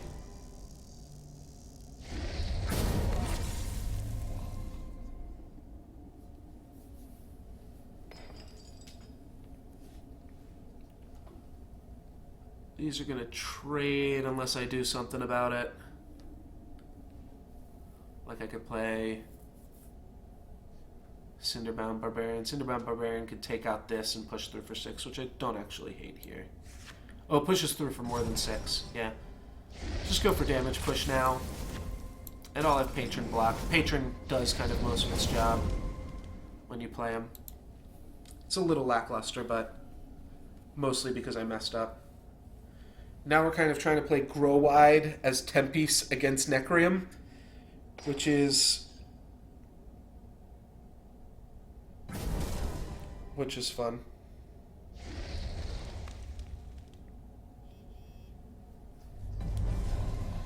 Brute Meal. Yeah, that's the reason that trying to grow wide against 10-piece is a losing proposition. They're going to shrink that. Man, we don't even get anything out of that. We get a positive battle here and a trade here. I could have kept around an Ashurian Brawler or a Magma Hound. Probably made the wrong play. Master of Elements Frost Shadow Strike is sweet, though. I think this will be our first Master of Elements trigger of the game. And that Frost Shatter Strike is going to be relevant, luckily, as well. Only halfway, though. Go Master. We go Ping here. Pump this.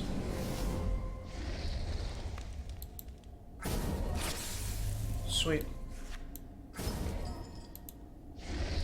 Oh, actually it's a 3-3. That's not a great roll. But we did have to play it pre-combat. Cinderbound Barbarian now gets to go here and then deal 9. Plus we get to deal 4 with something. Okay, but Darkshaper Savant's really good. What's 9 plus 4 plus 2? Not enough. Oh, we've got another Bound Boy. Man, these Cinderbounds are so good. They shrunk the Master of Elements for some crazy reason. So, what do we have? 6 plus 9 is 15 plus 4. Let's just take this out. Let's just take it out right now so we don't have to deal with it. It's going to mean we spend our entire turn dealing with it, but now my opponent doesn't get any triggers off of it. Get out of here, Savant. And we did not draw our Savant on this player level. That's fine. We drew 2 pretty powerful cards, and now we've got 2 more pretty powerful cards with a Frost Shatter Strike to potentially push through some more damage. If my opponent misses here, we just win, and that's a miss. Because my opponent is going to try to block the Stormweaver twice. No, they're not.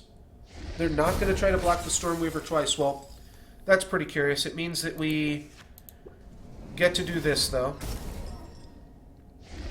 We get to finish off their guy, deal them 23 damage this turn, while also playing a bunch of stuff on the field. So this should be able to wrap up the game in short order here. Assuming this hits them twice, even if they trade with this and are able to block Master of Elements, we'll hit them for 3 plus 3 is 6, plus an additional 13 for lethal. And we've got 2 Cinderbound Barbarians to clear the field. This is looking like a nice, comfortable 2-0 start. Or is this 3-0? Are we 3-0 right now off of this game? I'm not really sure. Maybe we're 3-0. I don't know how we keep making 10-piece work in mono-faction draft, but you get the right cards, and it is good enough. So that makes us 2-0. But we'll continue to chug along here. I'm going to turn on some lights real quick. It is getting mighty, mighty nighttime about now.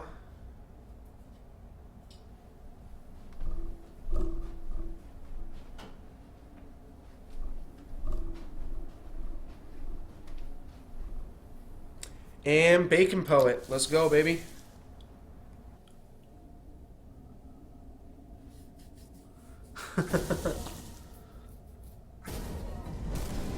Best of luck, Bacon Poet. You are going to need it.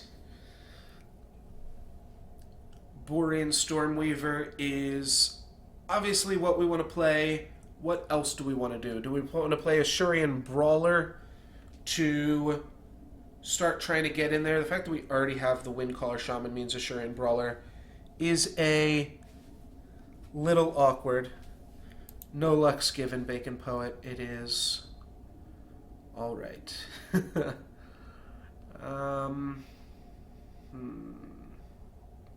This is good. This is a thing that we want to do. This would be fine too. Alright, we're definitely going to play Borean Stormweaver. I think I will just level this card right? Yeah, let's just play to have better leveled card. This is a fine underdrop. We'll get it later. We're going to cancel that ability and end the turn. Should have blocked with the Borean Stormweaver just to bait him out and then just move it over here anyways. So we do kind of have an answer for this, though Master of Elements plus Ping is a much better answer if we don't have to ping whatever is across from the Stormweaver. 5 armor is kind of cute, but doesn't really do much for us. Cinder Colossus and Arcworm are both good levels. And a meta transfer. Can't really say I care that much about that. So, this really becomes about what we want to level. We're pretty clearly making this play. That I can tell you off the bat. Nextly, are we playing Cinder Colossus or Cinderbound Barbarian? Let's see if we can take a look at his deck and see if that helps us make any choices. Technome, not really. I think I do want to play a Cinder Colossus, though. I think that we will be able to benefit from that. And we can put it here and then finish off Barrier Soldier with either half of dogs. So that seems reasonable to do as well. Obviously, we got a little bit punished by drawing Patron, which means that we can finish it off regardless here. Patron does seem quite strong with what I've got working with here. Like, he either dodges, yeah, or just, I guess he just makes a block that makes the Patron part irrelevant. I think I am still going to play Patron just because it is a powerful card. And then I'm going to play Seismic Adept. I can play Patron blocking Barrier Soldier and Seismic Adept open lane. Or I can play Patron on the Aetherforged Oracle. I have a lot of ways to deal with that Aetherforged Oracle too. Let's take 6. Put no damage on Adept. And Patron and smack my opponent for like 2 here. Yeah.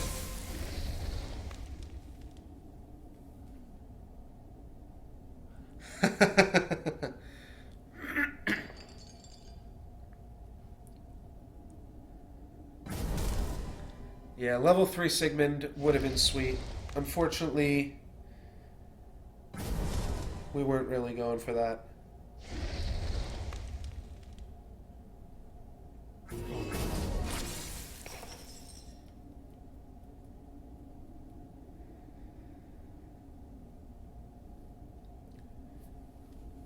So we can do some Magma Hounds to trade some things off. We can move this out of the way because it is a little bit annoying here. I'm just going to Magma Hound trade with both of their creatures and then trade Flame Shaper Savant with Aegis Conscript. That's fine. It pushes in damage. And that is something that we will need to do at some point. Let's clear that, play Flame Shaper. Hit them for 8. And now we got a tie ball game here. 110 to 110.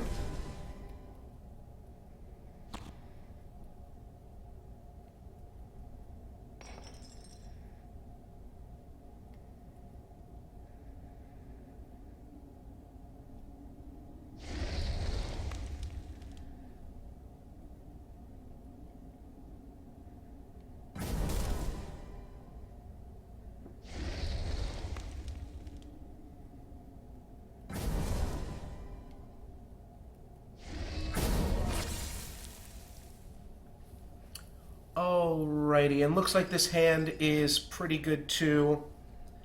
We've got the means to... Well, this can take 6. This can take 4. And then we'll just have a 3/3 laying around.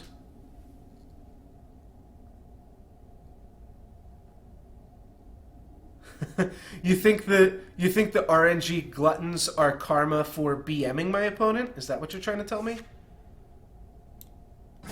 No way. Alright, so Cinderbound's going to take out the Barrier Soldier. That's going to take out that. We're going to hit him for 4, but we clear the barrier. Cinder Colossus. Flame Rift Instigator is pretty good. We also have Cinderbound Barbarian and Magma Hound. This hand can do a lot of different stuff. This hand is really, really solid. Ooh, Forge Oracle's a good play there, Bacon Poet. Because you get to clear that and then level a card for pretty much no cost. Now you've got a 10-10 consistent. You've also got this guy.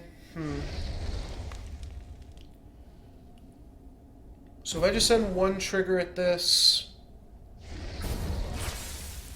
I'll kill it. So if I play Cinderbound Barbarian, we clear the Torrent Acolyte. That's pretty good, right? If I play Cinder Colossus Flame Rift Instigator, we get to clear it, and I'm up a 13-14 instead of being up a 3-3. I think I would like to be up a 13-14. Cinderbound Barbarian's very good. What am I doing with my other play? I am probably still just playing a Cinder Colossus to get that leveled in the deck. So since I'm playing the Cinder Colossus regardless, I'm pretty sure. Let's play it. Let's activate it. I think that's a strong play. And then we'll finish off the Torrent Acolyte. It's worth noting we could have saved our guy, but I don't think we need to. Windcaller Shaman could potentially do some work, though we played our cards played our cards in the wrong lane to kind of make Colossus work here.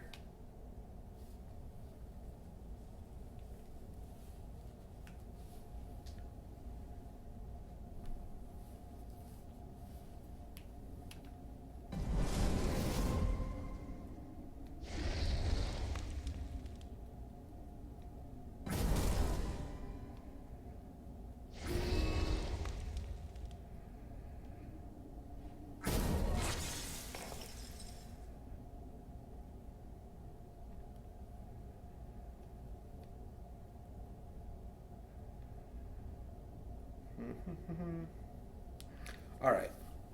What else do we have here? So we can at least Windcaller Shaman to move this out of the way. I think I'll do that.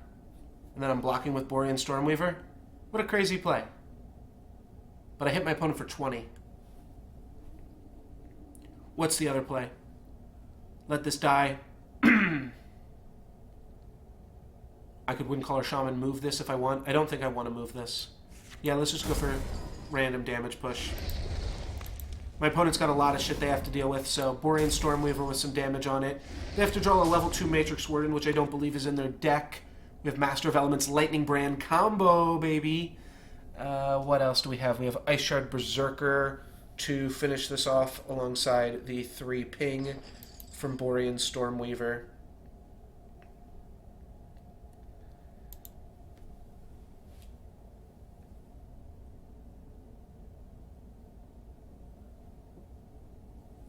I don't know what that means, Ginyu. You have to win that fast anyway.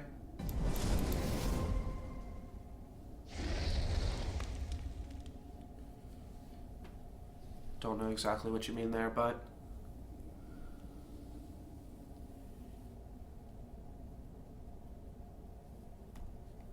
So this will have 5 health. They're probably just going to use their whole turn to kill Cinder Colossus, right? No, they're going to Sonic Burst Borean Stormweaver. Oh, I see what you're saying now. Okay. Alright, well we still can ping this and Ice Shard Berserk it. And then we just go Master of Elements Lightning Brand. Blarg.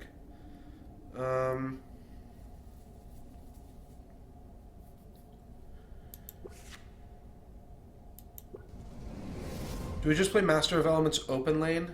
Yeah, there's no real reason not to just eat this up, though. Yeah, let's just use Master to eat this up. And I'll just level Lightning Brand, because why not? Hit our opponent for 27 here, put them down to 49. Flameshaper Savant and Ortec Battlebrand are really good cards. Ooh! Ooh! We might have lethal! We might have lethal with Talon Stampede. That would be nuts, eh? I'm going to look for it. I'm going to do the math. We've got 7 plus 7 plus 7. So we hit them for 7. They go down to 42. We have 16. 16 plus 10. No, it's not even close, right?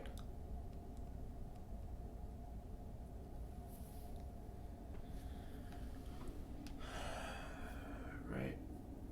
16 plus 10 plus 7 is 23 plus 10 is 33. Oh, that's lethal. Yeah, this is lethal. So, my opponent has no life gain in their deck. Oh shit, they've got Barrier Soldier. Fuck. Alright, I'm still gonna go to the face. If they don't draw Barrier Soldier, that means all we have to do is play 2 level 2 cards. Yeah, we finish them off next turn with the Shaper. So it's like effectively lethal. If my opponent plays the Barrier Soldier, oh, then things get real tricky. Then I really messed up. They have a level 3 Barrier Soldier in their deck. They have 1 turn to draw it. Did you draw it, Bacon Poet? Bacon Poet? Moment of truth, eh? Moment of truth. Yeah, I had a 3.1 Stormweaver. Well played, Bacon Poet. We just got there. I'll give you a second to come back into chat, though. You're not on a delay, so you'll be back in.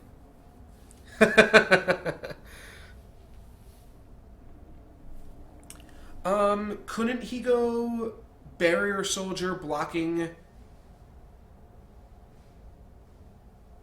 Maybe he couldn't have. He'd have to open lane the Barrier Soldier? I don't know. I think there was a chance for him to survive. I don't think there was a chance for him to win. But we did make kind of an all-in play, though not really. Our play wasn't even super all-in.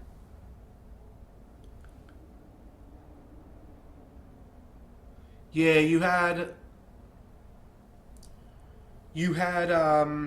1 Sonic Burst and you had a 1 Meta Transfer on player level 1. I will be right back, guys. I'm just going to close my door real quick.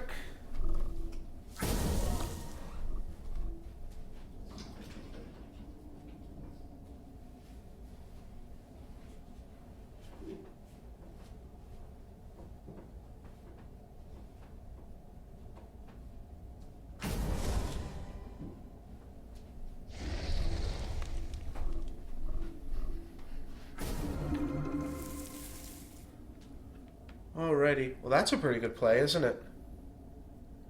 Patron of Deepwood? Ugh. Don't love that. Be trying to draw another dog if I play a dog. But it's still a fine play. It's like that, or I just like completely dodge what they played. I think it gives me the chance to level 2 different 4/6s. Let's play Brawler here. Arcworm in the center lane. I don't want to also play into combat tricks, because that's just going to make this game so difficult for me to win. If I just block. Now he'll still be priced into pumping here, but not as punished. He's got the Swamp Moss Lurker for the trade, and Swamp Moss... no, Swamp Moss level's a lot better. The level 2 is still trade, but the level 3 is obviously really good. Alright, and then I'll be able to play 2 Stormweavers, so we're not dead. We did take a lot of damage here, though. We'll take 7 more. And we'll play some Stormweavers. Good game nonetheless, Bacon Poet. GG. What was your record with your deck? Or what is your record with your deck?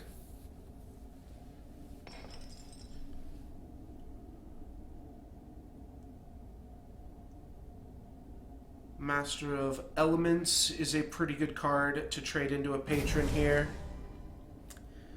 Stag just receives one of the pings.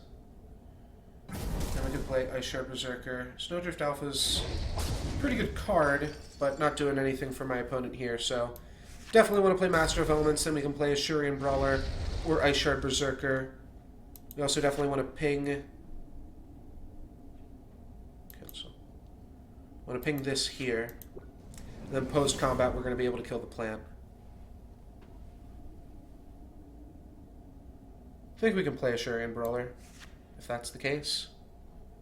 2-2, not bad. And then finish off the plant there. So not doing anything super crazy here. We'll have Flame Shaper Savant to finish off whatever my opponent positive battles with in lane 1, and then we can play Seismic Adept into the next player level. We could also Flame Jet whatever blocks here. Alright, so we'll get a positive battle there. This is something small, you know, like an Aether Hounds or something like that. I don't think we want to go Ortec Battlebrand. We could. We very well could. But I just don't think we need to. Right? Gives us an 8-4. How good's an 8-4? Not as good as a Seismic Adept. Seismic Adept it is. So my opponent has one Life Shaper Savant. We've got one Flame Shaper Savant. There she is.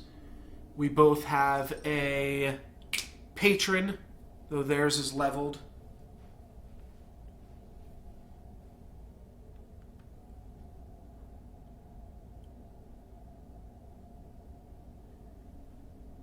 I wonder, do you think the Solforge numbers are low right now, or do you think that they are, like, unexpectedly high?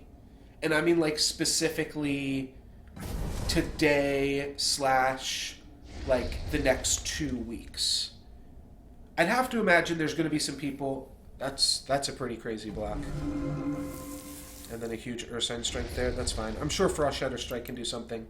Guess it doesn't matter that my opponent blocked there. It means that I can't move this one into that space. What can we do? Frost Shatter Strike. I guess I can't finish off this Life Shaper, can I? This plus attack. Yeah. I definitely don't want to block with Flame Shaper. I'm just going to play Frost Shatter Strike, I think.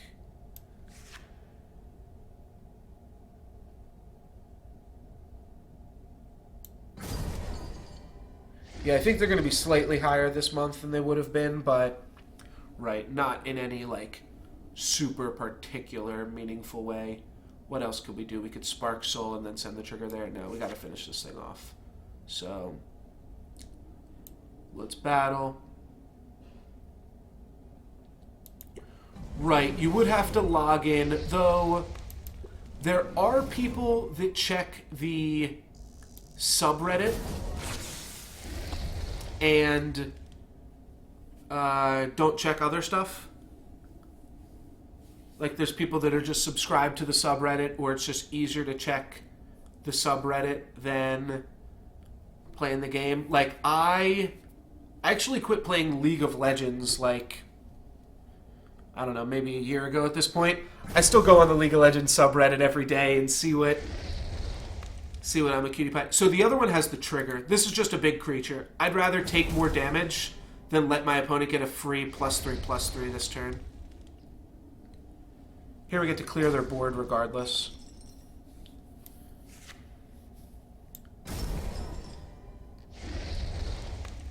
Four damage. We actually have too many triggers here to manage. What if I just do like this?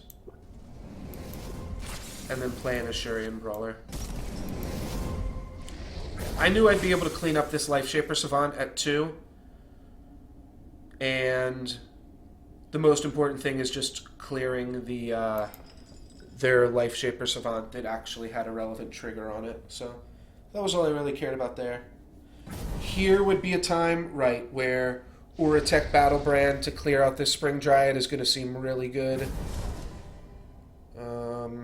We can also clear this.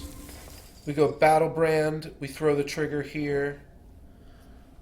Then we... What do we have to do? My opponent will have a 3/3 plant. So yeah, we play Patron and kill that again. Sounds good. Battlebrand it is. Oh, I could have played... Could I have played Magma Hound? No, that would have meant that this died. Alright, we get in a lot of damage with this play too, which is sweet. Yeah, it's pretty strong. That feels pretty good. Feels pretty good there. We have Master of Elements Flame Jet.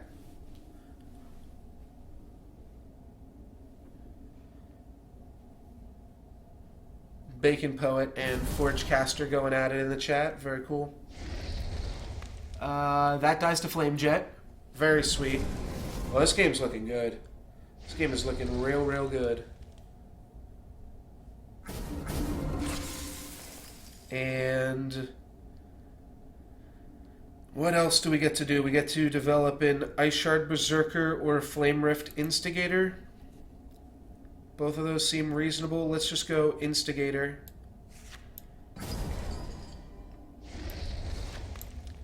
Instigator is just more immediate damage, and we're already hitting my opponent for 15. Necreum versus Necreum. That typically comes down to, I mean, if either of you guys got Patron of Tarsus, that card's insane, obviously.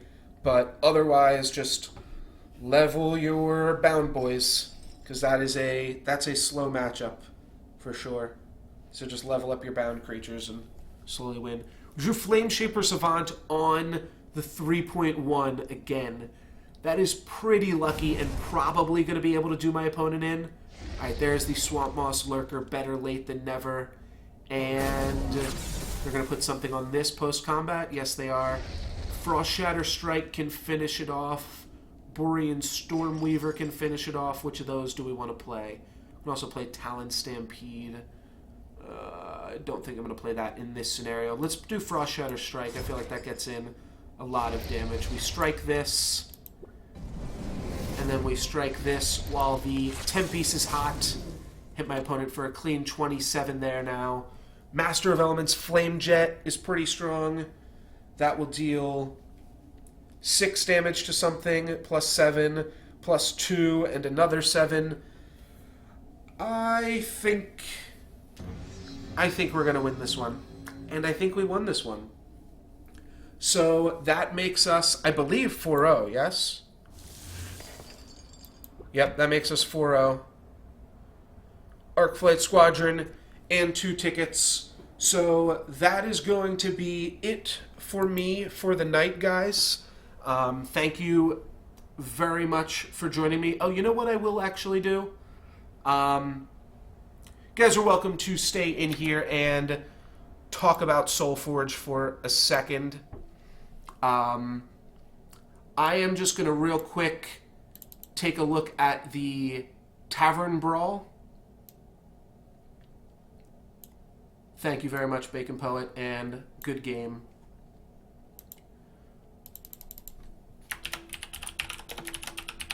So I'm going to port you guys over to Hearthstone. You guys are welcome to hang out and we can talk about Solforge while there is some Hearthstone going on in the background, but I am just going to do the Tavern Brawl on stream here because I want to do it, so might as well do it to it. And yeah, if Costini or somebody else starts streaming, I will be glad to host them after I finish off this Tavern Brawl. Skaven, I just got your friend invite. And Alt Enter. Oh, we have to create a deck for this one. All right. A hooded stranger sits to play, holding a grim deck in his hands. Can you unravel the secrets surrounding this dark wanderer? That's all we get? That's the only information I'm getting here? Alright, Tempo Mage is like insane in every Tavern Brawl.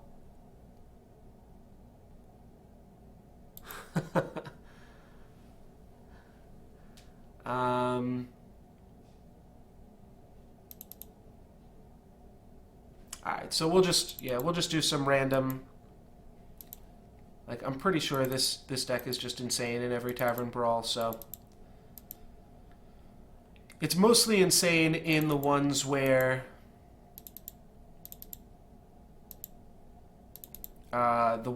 like you play against real people.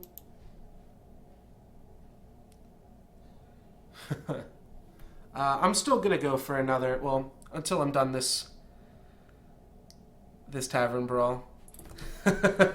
Yeah, Forgecaster just started streaming just turn on your stream real quick if you know you're gonna beat Bacon Poet. If you just like know you're gonna win the game, then just turn on the stream.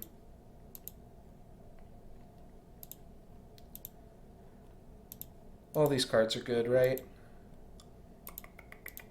What do we need? I guess we could put in some neutral cards. Are there any good neutral cards? Probably. Ooh, you know what's probably good? We can play Mad Scientist. We can play him. Though Arcane Intellect is also really good. So maybe we want to make room for Arcane Intellect. I feel like Mirror Entity is going to be good regardless of what my opponent's playing, though. And so let's cut like one Arcane Blast and one Cult Sorcerer. Maybe play a Potion of Polymorph and a Arcane Intellect. Alright, this seems like a reasonable enough deck against whatever the hell we are about to face. Oh, and let's turn on the sound because Hearthstone's sound is always sweet. Jaina versus... Who am I? None of your business. Who am I? You asked for None of your business. So maybe we should be playing, like, Mysterious Challenger then, right? Is that a hint? Is that a hint that Mysterious Challenger is really good against this deck? Probably. Oh, okay. Okay, some shit's going on. My opponent's got some secrets. They can summon a random imp. No clue what any of that means yet, but sounds good to me. Why do you call? Alright. No spoilers. I'll show them. I'll show them all. Okay. So our Death Rattle guy dies. We get our secret. That's interesting. I am not a morning person. And we turn their Imp Master into a sheep. Okay, so something's happening here. We can book and portal. I'm kind of afraid of what else they could have. Like, I don't want my portal to get countered. Looks like it's not that. It's all new stuff. Alright, let's see what happens with Traveling Book. I want to cast a spell. Oh god. That's real bad. But it's a free spell to cast with Flamewalker. Maybe not the worst thing in the world. Get it out! Get it out! I know something crazy is about to start happening soon. Okay, I got an imp thing going on.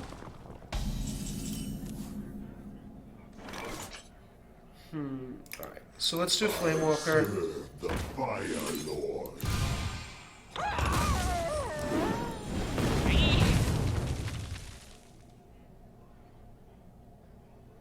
Wait, what's happening? What does this mean? Alright, let's play Arcane Missiles and then get some gold, I think.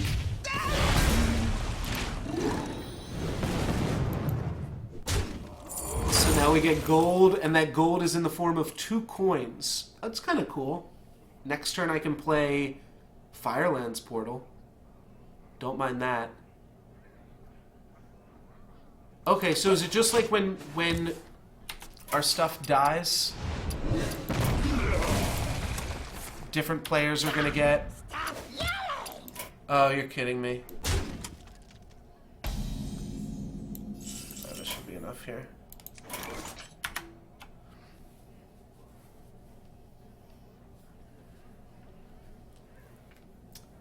Alrighty,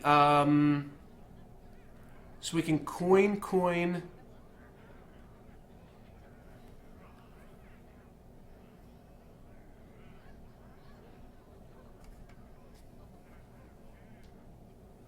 We can coin portal. I mean, that's got to be the play. And there's just some other things going on. There's like prize cards, kind of. When you defeat their creatures, there's some prize cards to be had. Okay, I can dig that. Figure out the rest as we go along here.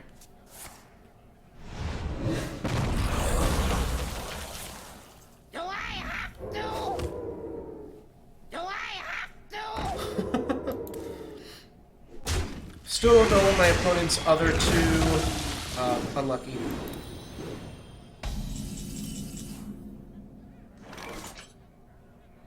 Alright, we have Antonitis next turn. Let's make magic. Plus we can freeze something. Fucking random is that? Because I played a spell damage minion, I'm getting punished? And they're like chess pieces. We're gonna get a bunch more fireballs in a second. Stop yelling! This is random as shit, but I guess it's just cards that are like thematically kind of tied to Diablo. This is a sweet card. I could see this card actually being in the game. It's a neat effect. Let's go Antonitis. What? What? Alright, now some other shit. Start of the next turn, your hero is transformed and sucked through the twisting nether. Alright, some shit's going down right now. Sparkle! We're doing it. Sparkle! My opponent's about... I mean, I'm pretty sure I didn't have to deal any damage to them there because they're about to be sucked through the twisting nether. Oh. I'm sucked through the twisting nether too. Okay, is this where, like... Never hell bovine dies? Move. Alright, so is now my opponent's deck... is all of this? That's all that their deck is? I'll show them! I'll show them all! I would like a random weapon. That sounds sweet.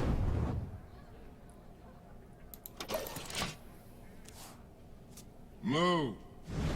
Alright, so... Move. now we just have to beat a bunch of cows. Move. And their entire deck is just cows. Whenever one dies, they get another one.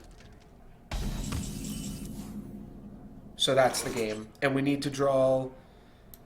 I don't think I put Flame Strikes in this deck, did I? Fools! Yeah, I think we're just gonna die. Oh, I should have made a weapon. Someday I'll be just like you! Let's get a weapon.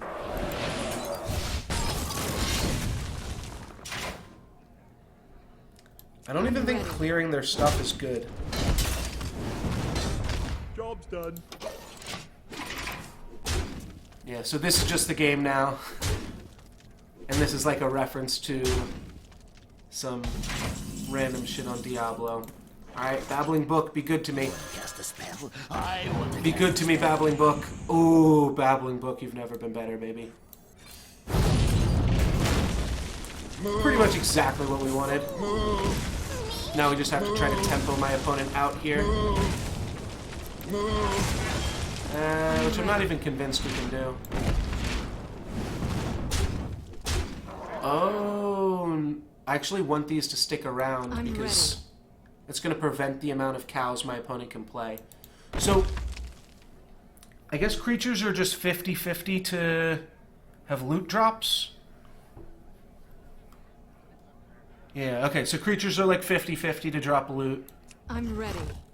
It's pretty reasonable. If we can fill their board with loot, then that means we also win. 2 damage to this. Mistress of Pain's pretty good. Alright, well that could be something I'd want to kill. Fools! Do I just want to fireball it? No, because we want to use our weapon here. I'm ready.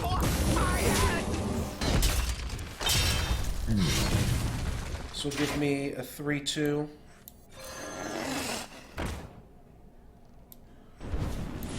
I'm just going to fireball my opponent's face here. Spells are fun. So fun. I think we can make that work. Oh, that's unlucky. Alright, that's pretty punishing actually now. We gain 3 life. And they're going to play a bovine, right? They're not even playing cows now. Move. Alright, there's their cows, so I get a cow from that. Move.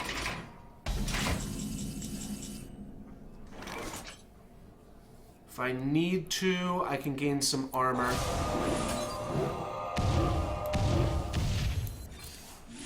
Move. 4-1. I don't really need to gain gold.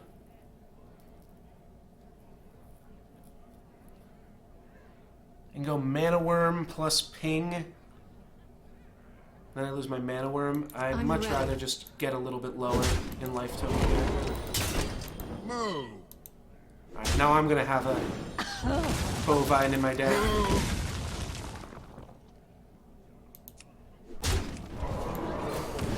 Oh wait, I'm dead. Whoops. Alright, they're gonna kill me. I'm gonna give this one more shot here. Now we know what my opponent's deck is doing.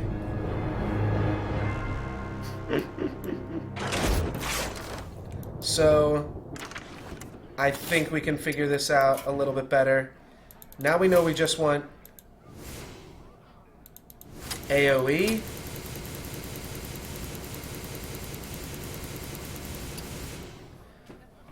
If we play a legend... Well, if we never play a legendary creature, then we might never unlock the cow mode.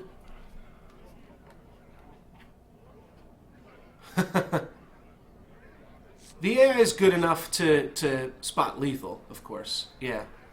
And good enough to kill me. Yeah. They also play some random-ass cards so they can beat us like that. So I think we unlocked the cow mode by playing a Death Rattle, a Spell Power, and a Battle Cry. So the question is, do we want to unlock the cow mode? I guess so. I guess we do want to unlock the cow mode, right? That sounds fun. Then I probably just shouldn't have deleted my deck. Probably should have just, like, tweaked it a little bit.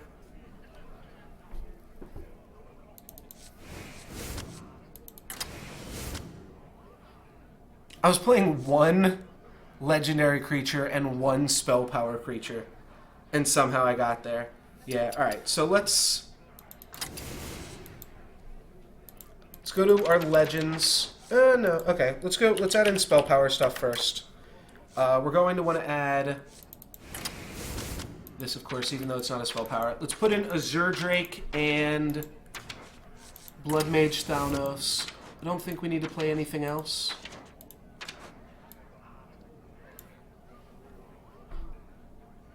Yeah, I think they have to, once they've played all three of their traps, then they destroy all creatures.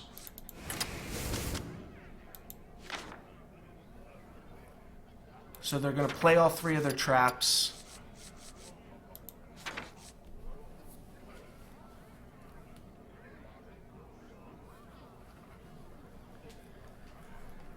That's probably good enough. Maybe we'll throw in one more thing. We could also play a singleton deck, so we could play Reno and Kazakis. Nah, I don't want to do that. Alright, let's throw in one Cult Sorcerer. Let's throw in 2 Arcane Intellects. Let's throw in some early game board control. And then let's throw in some legends. I like this. Ooh, this kills all cows. That's sweet. When you draw this, kill all cows. I don't think we need Bran. I could make it a Kazakis deck. I don't think we need to make it a Kazakis deck, though.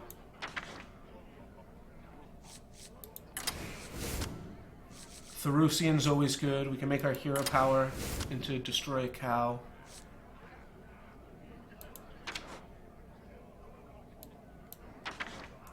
And then So what would be the best legend to play to make it trigger would be Sneeds. But Alex is always really good in Tavern Brawls, too. Alright, and then we need to... Oh, and Sneeds is both a Death Rattle and a Legend. So that's pretty good. I guess this guy is, too. Sure. Means we're really high on Legends. Then we'll grab some Control-y cards. Zombie Chow. That. And Mad Scientist. What other Death Rattles do we have? I guess we can just play, like, Piloted Shredder, because that card's insane.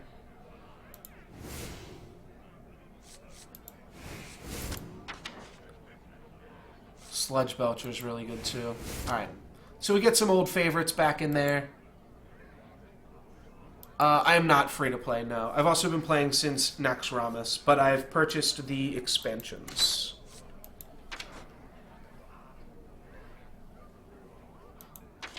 Not quite free to play, though. Oh, wait, I didn't put AoE in the deck yet, either. Alright. Well, we want to put Mirror Entity, Potion of Polymorph. Let's cut Flamewalker. We're, like, barely playing any spells now. Let's put in another Potion of Polymorph. And...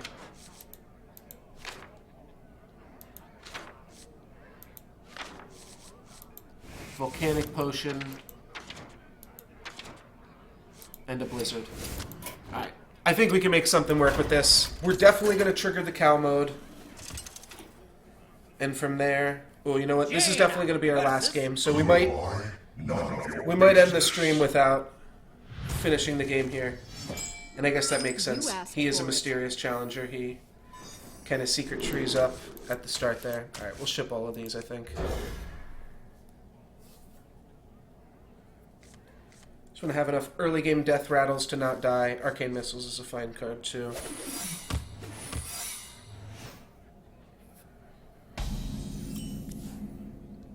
Volcanic Potion is good for... It's good for the early game, too, where he's just a zoo deck. And Flame Imp, or... Get it out! Get Possessed it Villager. out! Alright, we can deal with either of those.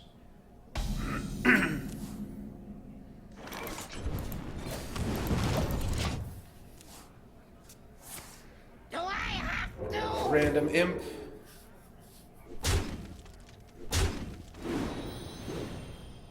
I guess we Volcanic Potion here. Yeah, seems pretty good. Oh, our Piloted Shredder is going to be destroyed the second we play it. Not a morning person. Maybe we should have played Malagos too, so that we had a Spell Power Legendary. I could just play this.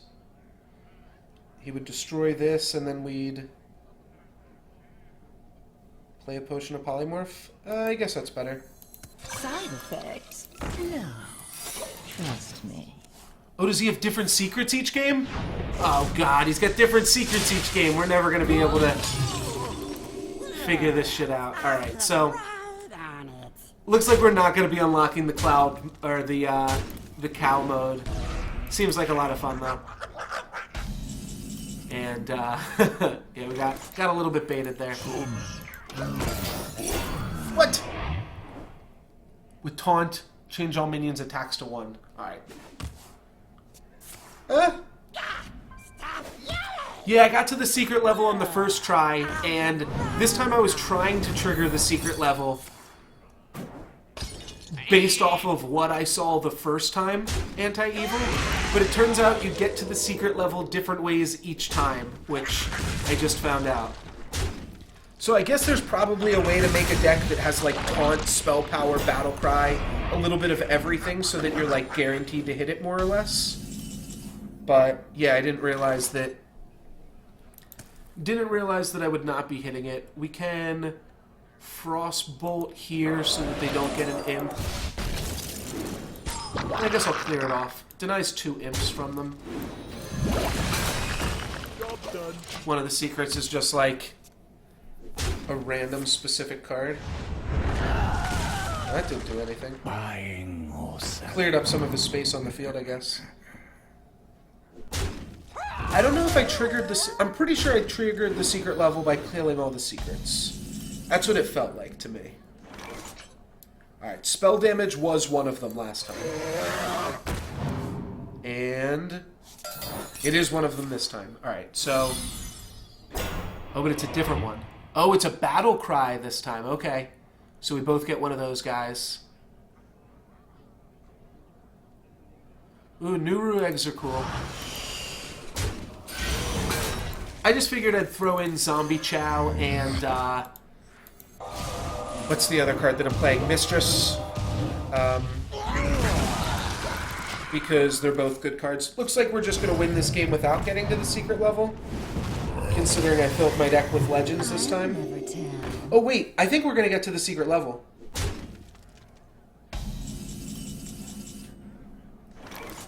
I think this will get us to the secret, right? So which one do we want to play? Let's go for this. Legendary? No secret. Okay. I can gain 2... no, let's go here. And do I want to gain some gold? I don't think so. Let's go face. So what could that last secret be? What's a mechanic we haven't used? Charge? We haven't used charge yet. I'll get right on it. And 2 damage. Hopefully they pump this up. Yeah, it's fine. So that dies to Piloted Shredder. What could that possibly be doing? Didn't they already attack with that? Okay, yeah. Alright, well there's the AI failing, if you wanted an example of that. See, we get on Pilot. You have to pop Pilot first to make sure you don't get a, Doomsayer. Stop yelling! Feeling pretty comfortable about this one, though. Behold! Got all these nasty Death Rattle cards, so let's trigger those.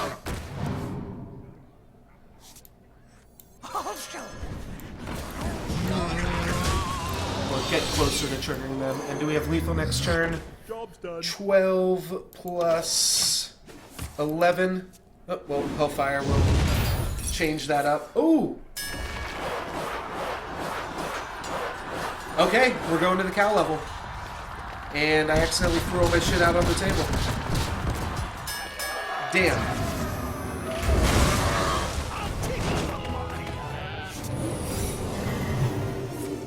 Oh, he got all the gold!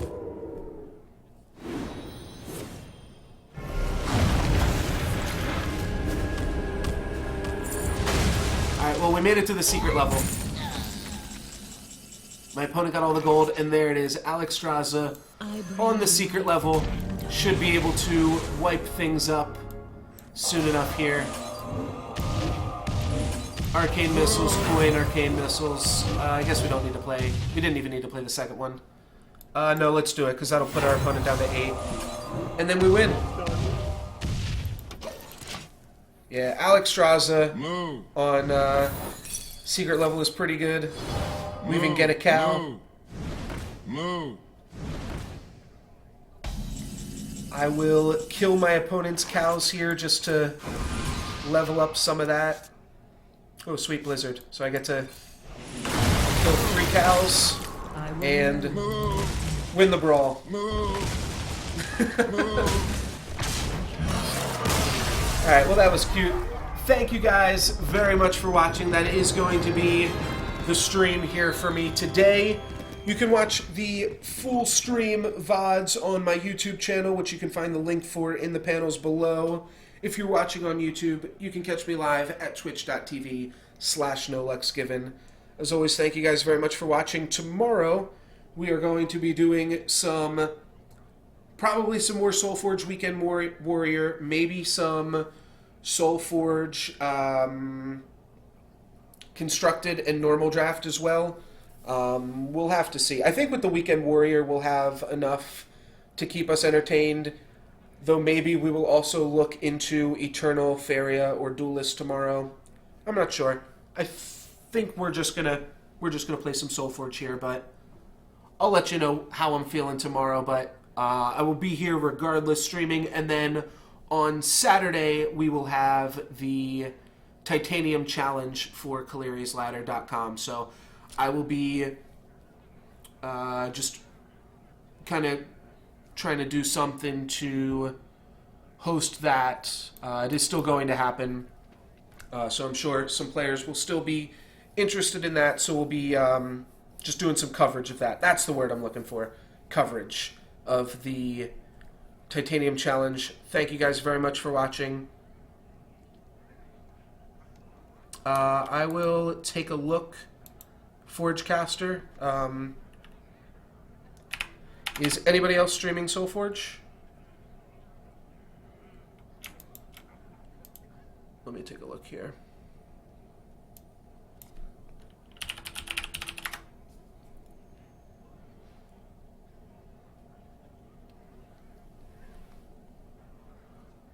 Looks like Solforge is being streamed by Forgecaster. Indeed. Alright, so I will give you a host here. And thank you guys very much for watching. Have a good one. Peace.